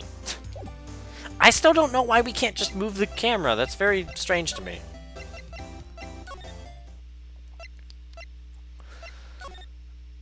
I'm not quite sure where we have to go, I will admit. I feel like I've gone everywhere. But I also... oh, there we go! Bruce Goodman. So, this ID card belonged to the victim. He was a detective like myself. Detective Bruce Goodman. Don't you think it's strange? I mean, why would the victim's ID card be lying on the ground where we found it? Well, Detective Goodman should have been at the police department yesterday. It was an evidence transferal for a case he handled 2 years ago. Evidence transferal? Mr. Edgeworth mentioned that too. But Detective Goodman was killed at the prosecutor's office. Well, that's the thing. It's hard to say this, but word is that Chief Prosecutor Skye called him out there to the parking lot. And Lana's confessing as much. Edgeworth's troubles. He's in a tough spot again. Again? Yeah, duh. Like, how could you forgot that? Well, it all started with the murder of that defense attorney, Hammond. But Mr. Edgeworth was found innocent! Listen, pal, there have always been rumors about Mr. Edgeworth. Forging evidence, making deals with witnesses. Nothing outright, but there were always whispered rumors. Ever since he was accused of murder, no one's whispering. They're practically shouting. But there's no evidence against him. Well, Mr. Edgeworth has always had unusually strong ties to the department higher-ups. It's only natural that people would be suspicious. I had no idea he was under the gun. Anyway, this latest case has started as a new rumor. People say the only reason he took this case is because he's aiming for the chief prosecutor position himself. What? But I know the truth, pal. Nobody wants to be the one who has to prosecute the chief prosecutor. Mr. Edgeworth is biting the bullet on this one. He's doing this for all of us. And that's all I know about that. I'm not officially on the case, you know. Thank you. Why aren't you handling the case, Detective Gumshoe?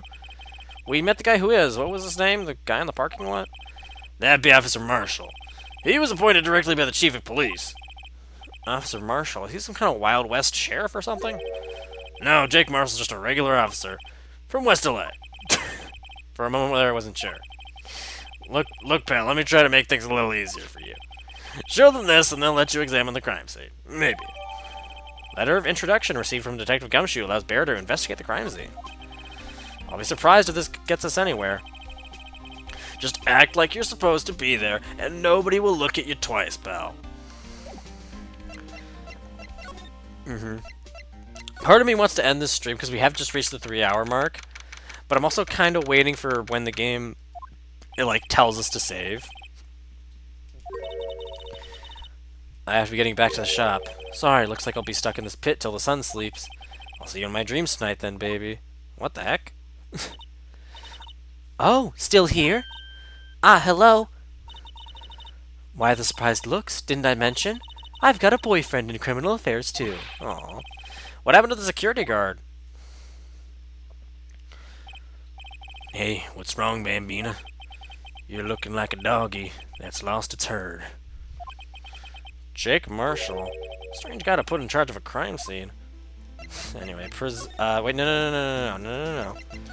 Nope, still, I wanted to talk the victim. There's something I wanted to ask you. Scene of the crime, cold grave for men who've lost their dreams. And me, I watch over them as they sleep, dreaming of the desert's harsh judgment. He's asleep. Wait, what? Well, should we show this hopeless case something to catch his interest? Marshall. There's something I wanted to ask you. Oh, it's the same. Okay. Okay. I don't know why it's check marks for both of them, but whatever. Present the thingity thing. We should also check this because there's probably something important. There we go. Hey, look here. It looks like something's been crossed out. Maybe it was a letter or something to Detective Gumshoe. Let's see. Annual bonus $20. I think a couple zeros are missing. No, that sounds about right. At least in that detective's case. Maybe I should rethink my career as an investigator.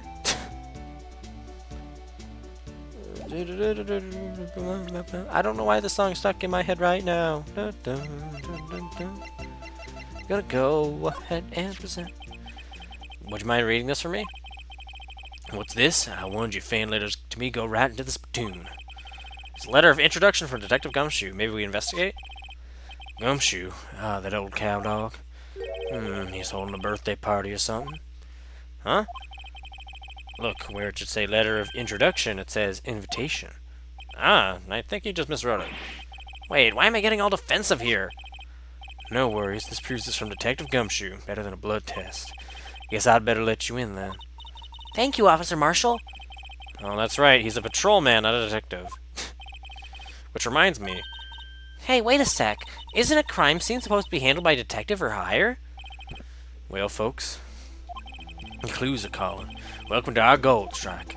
Be like the settler. Strike out for lands unknown. Manifest destiny. Let's have a hootenanny. Note to self, police investigations are like settling land. Well, Mr. Wright, what do you say? I say I won't be needing this anymore. Shin crumpled and discarded. Wow. Okay. Oh, and now we can examine the. I see. Okay. All that just to do that. Oh my God, This is like what I fucking talked about in the last stream when I talked about fucking like the first Naked Gun movie where they put the chalk outline on the water. This is like the same thing. They literally used they did. Why? Oh my God! I want to examine this first. This is hilarious. This rope, is it? Yep, they laid it in the outline of the victim's body. So wait, the victim must have died when the killer closed the trunk on him. You have got to be the only person I know that would come to that conclusion. I mean, it is kind of valid that, like, that could be the case. Honestly. This looks like a cell phone. Scientific analysis would suggest this belonged to the victim. I can't think of anyone else it could belong to. What's so scientific about that? Should we check it out? Check it out. Right, let's check it out. Okay. I not. Oh, I did. Oh, I wasn't even doing that. I was like, hold on. Why am I moving so slowly? No, that wasn't me doing that. That was actually just the game. I don't know why necessarily, but okay. Here you go. This phone's still on the radial screen. Radio? Mr. Wright, most phones keep a record of all the calls you've made and received. You just press the blue button to display the last number you called. Convenient, isn't it? I'm surprised you didn't know about it. Sorry to disappoint you, but even I know about things like radio. Huh? Oh, I'm sorry. It's just, you never know with people from your generation. Well, whatever, let's check this phone out.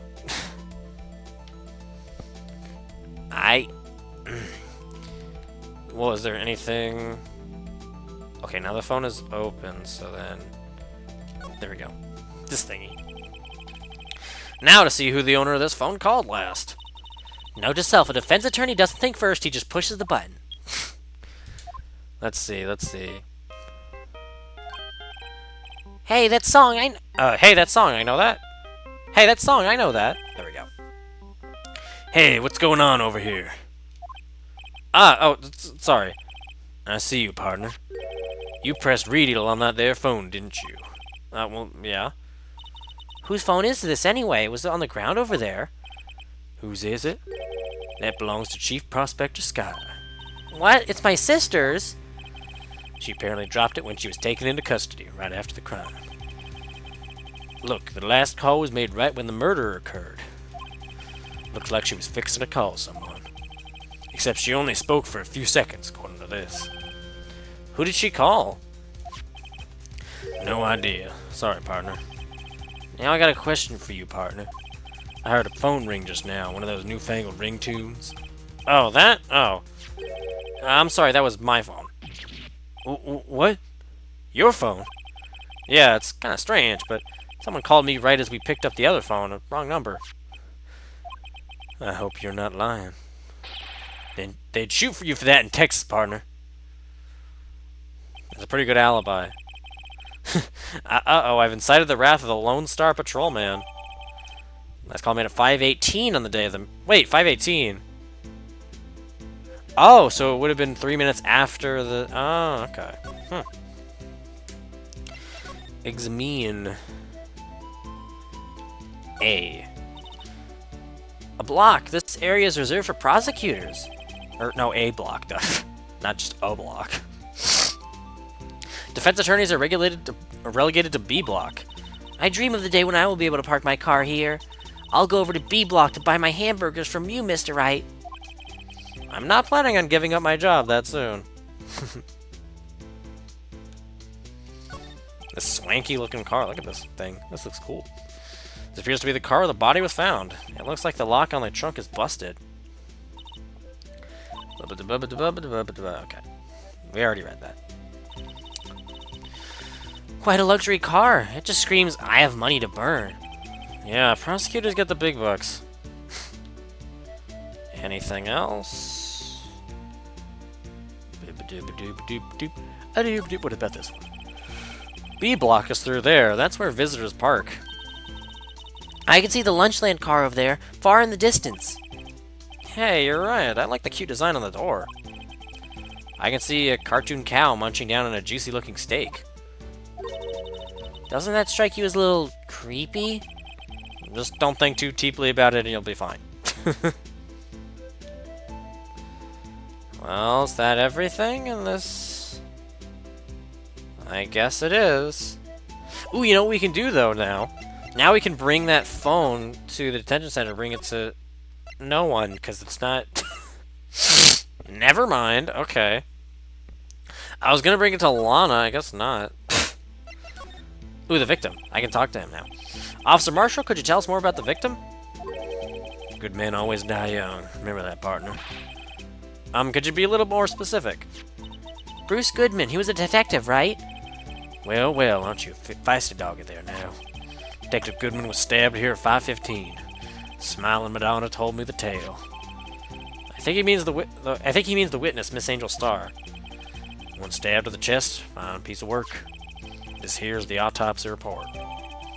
Death due to loss of blood, one knife wound, died within an hour and a half of 4 p.m.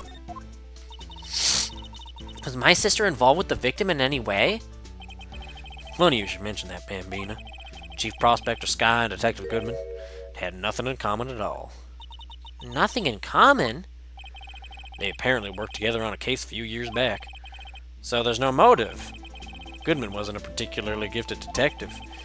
That's one reason why I didn't do much work with the chief prospector, excuse me. But my sister called the victim here on the day of the murder, right?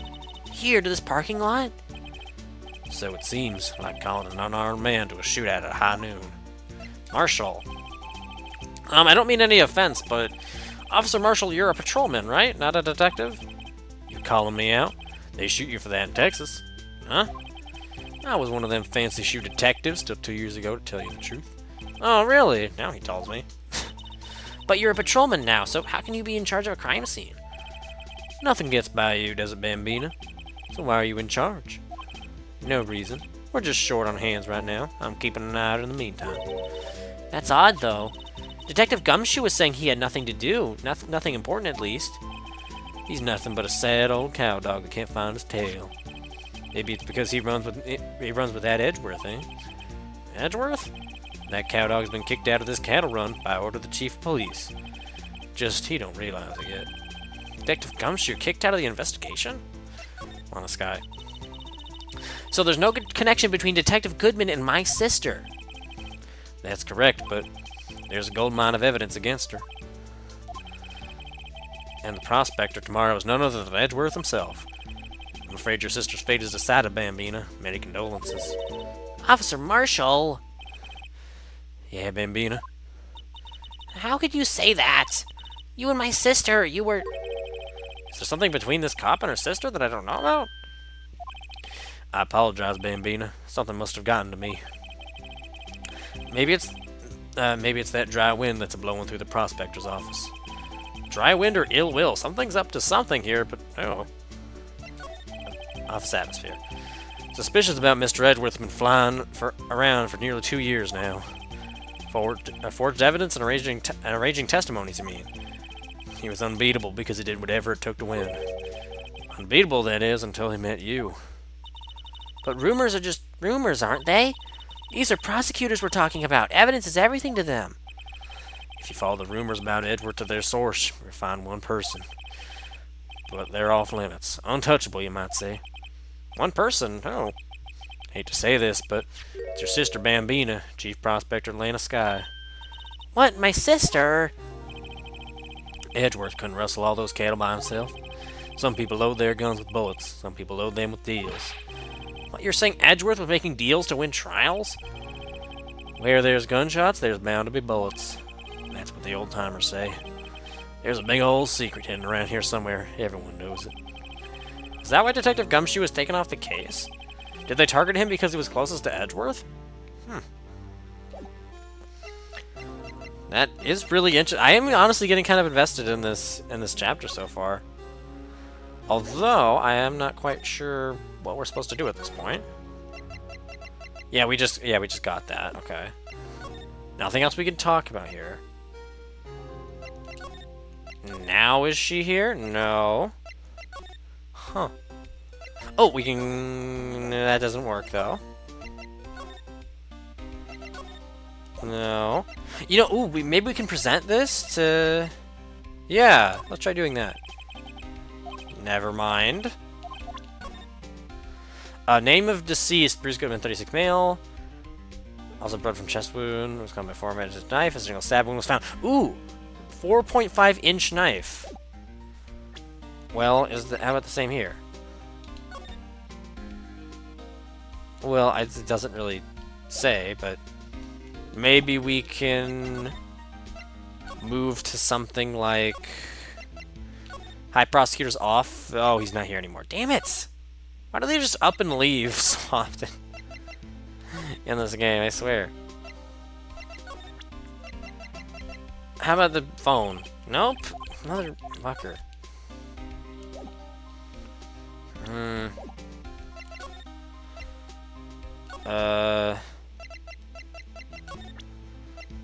Like we already discussed... I mean, I guess we might as well. We haven't really done that. My sister's cell phone. The last time it was used was 5/18, right after Goodman was killed. Maybe she was canceling her date for the night. Why did Lana make that call? Okay, and then you were the one who gave us that, so it doesn't really work. And then other than... I don't know, man. They're not really telling us what to do. Yeah, it doesn't do... Yeah. I mean, it might as well at this point. Alright, compadre, count to 3. Huh? You gotta do that if you're gonna draw evidence on someone. That's what we do in Texas. Remind me to never visit Texas. Oh. I thought we had actually gotten something really... Okay. Oh. We did... Okay, there. 5:12 p.m. The prospector's bright red steed came in a trot real show-like. A trot? My Madonna tells me the crime occurred 3 minutes later. So it seems the chief prospector was lying in wait. Maybe waiting for a prince to ride in on a bright red horse. So what you mean is, the killer intended to use Edgeworth's car all along. Okay. That is new. Ah, toy shield, suits the boy well. What exactly could you shield with that? Toy knight, maybe? Officer Marshall, don't you have anything good to say about Mr. Edgeworth? You don't like him, right? We get the point. You know, when I was a detective, I got one of these. Let me guess. Did it have a K for King of Detectives on it? Hey, they could use the same shield over and over. Note to self, the prosecutor's office and criminal affairs are surprisingly cheap. You know it. They've gotten cheaper with every passing year, I tell you. Alright, nope. Okay. This? What's that? Some sort of police passport? This is Detective Goodman's ID card, strangely enough. We found it at a good distance away from the crime scene. Good distance is this in this rat hole. If you want distance, get yourself to Texas. Texas? This is a tiny little crime scene, a tiny little town with tiny little evidence. What difference does a few yards make, compadre? I'm supposed to think of Texas. There's no better way to study than to hang out with the pros. I really don't know what I'm supposed to do at this point. I guess maybe if we're lost, we can go ahead and talk to her. No, that doesn't really happen.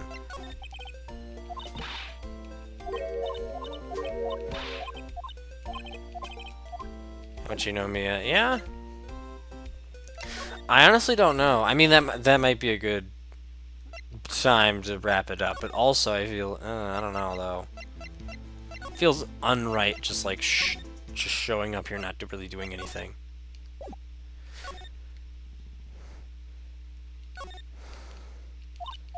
I also don't know why these are all...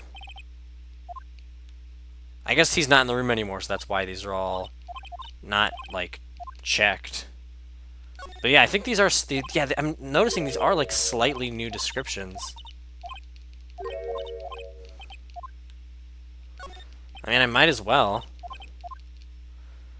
Check these, just make sure.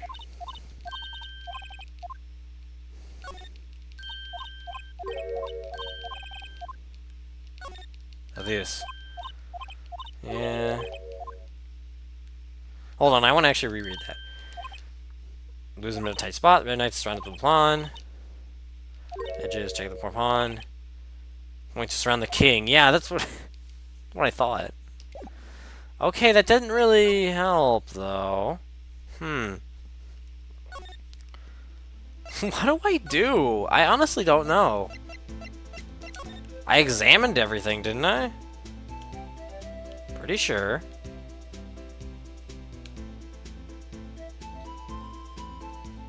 Yeah, We did. Can't talk to anything new. Or anyone new. What, do we have to present the badge? I see your badge. Looks pretty round. Our badge is a star, a lone star, shining in the nighttime sky. Beam of light illuminating evildoers who come in the dark of night. Note to self, evildoers are weak against starlight. Hey, that's a sheriff's badge. I don't know what they want me to do here. Genuinely, nope. Nothing. And I can't show them any of the nude stuff, no? And with everybody else gone, yeah, I feel like I've done every possible option, so... Yeah. I think this is the game telling us that we need to call it quits for the day. We will figure out what we gotta do next time. Let me go ahead and save. I don't normally save, like, in the middle, like, I would wait for the game to actually tell us. But this is clearly, we have no clue what we're doing here. I guess we'll go ahead and figure this out. Next week, I believe. Oh boy. Oh boy, oh boy, oh boy. Oh goodness gracious. Goodness gracious, goodness gracious. Ah. Yeah. Let me turn on the music, hold on.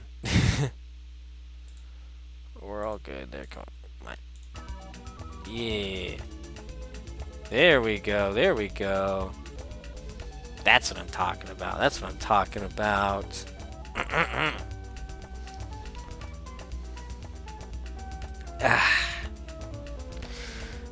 Okay. That is going to be it for tonight. Hopefully... Oh boy. It seemed like everything went blah, blah, blah, blah, blah. It seems like everything went well. That's very much a tongue twister. I really hope that when I turn this off and look at the VOD, it is not like a fucking it is not fucking like an hour chopped off like last time, Jesus. But yeah. That was really fun, finally completing Case 5. Like, Jesus, that was so much fun. And completing Case 4 is what I should say. And, like, starting off Case 5, yeah, no. I mean, it is definitely taking its time. Like, there's like, so much dialogue in Case 5. I don't know why. Like, way, way more than the first 4, I feel. I think it was way more talking there. But I am really invested in it, actually. It looks really cool, honestly. But yeah, I think what'll happen is we'll have 2 more Phoenix Wright streams next week, and that should be enough to wrap up that case and thus finish the game completely. I'm assuming so, because we already spent like an hour and a half just doing that, and so then 6 more hours should be enough to finish it. I highly doubt it would be any more.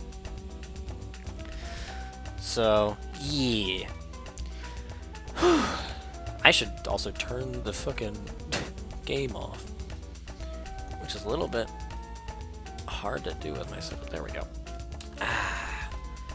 There we go. There we go.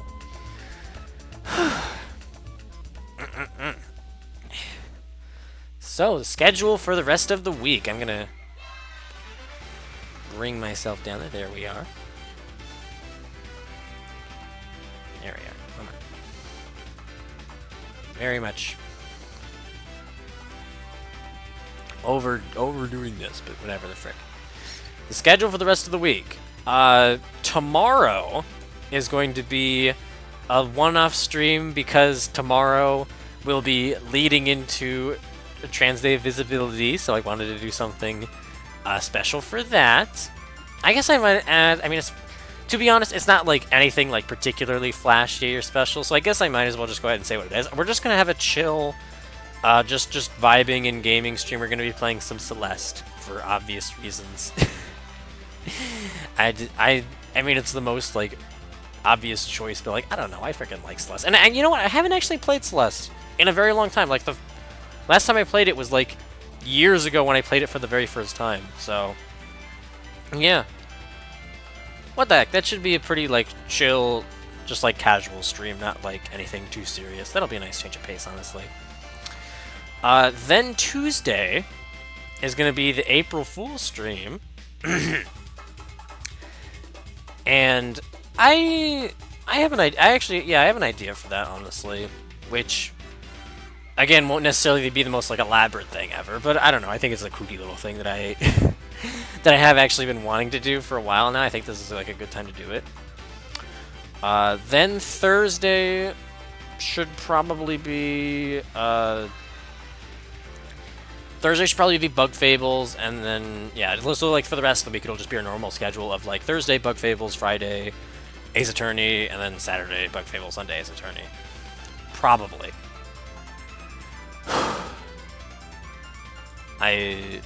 I think anyway, because I was thinking like, oh, maybe we could like make next week more of like a wild and wacky week, but like, I don't necessarily. I kind of just want to get, if you couldn't tell already, I kind of just want to get Ace Attorney and Bug Fables over with.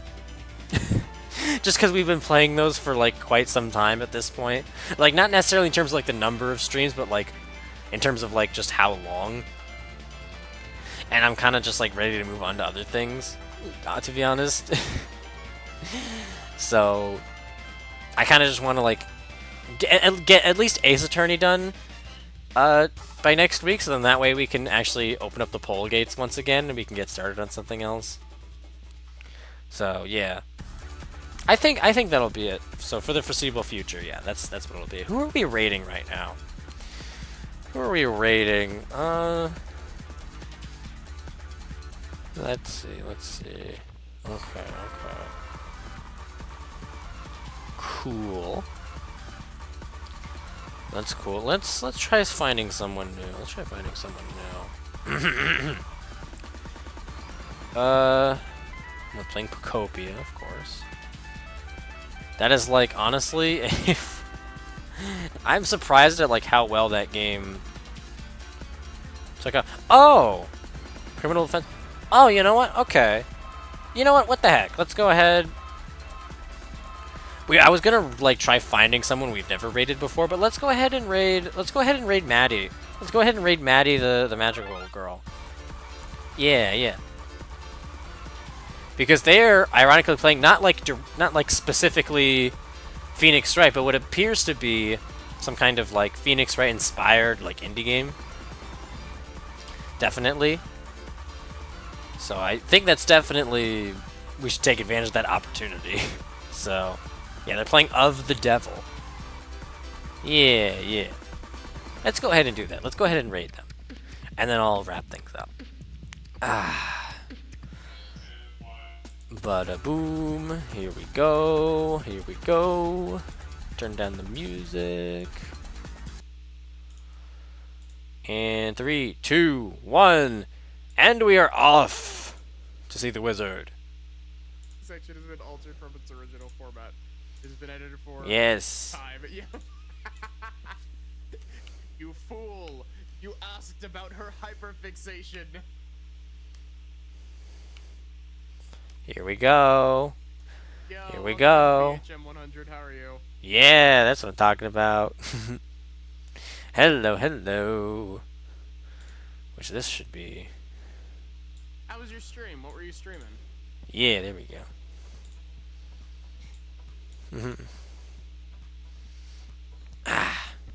Anyways, that is going to be it for tonight. I will see you all tomorrow for that casual Celeste stream. So I will see you all then. I hope you all have a wonderful rest of your day and night. Thank you all so much to everybody who tuned in throughout the night and everybody who's still here. Hugs and kisses to you all. I love you all so much. All of you single, wonderful, amazing people. And take care, okay? Okay, good night, everybody. Bye-bye.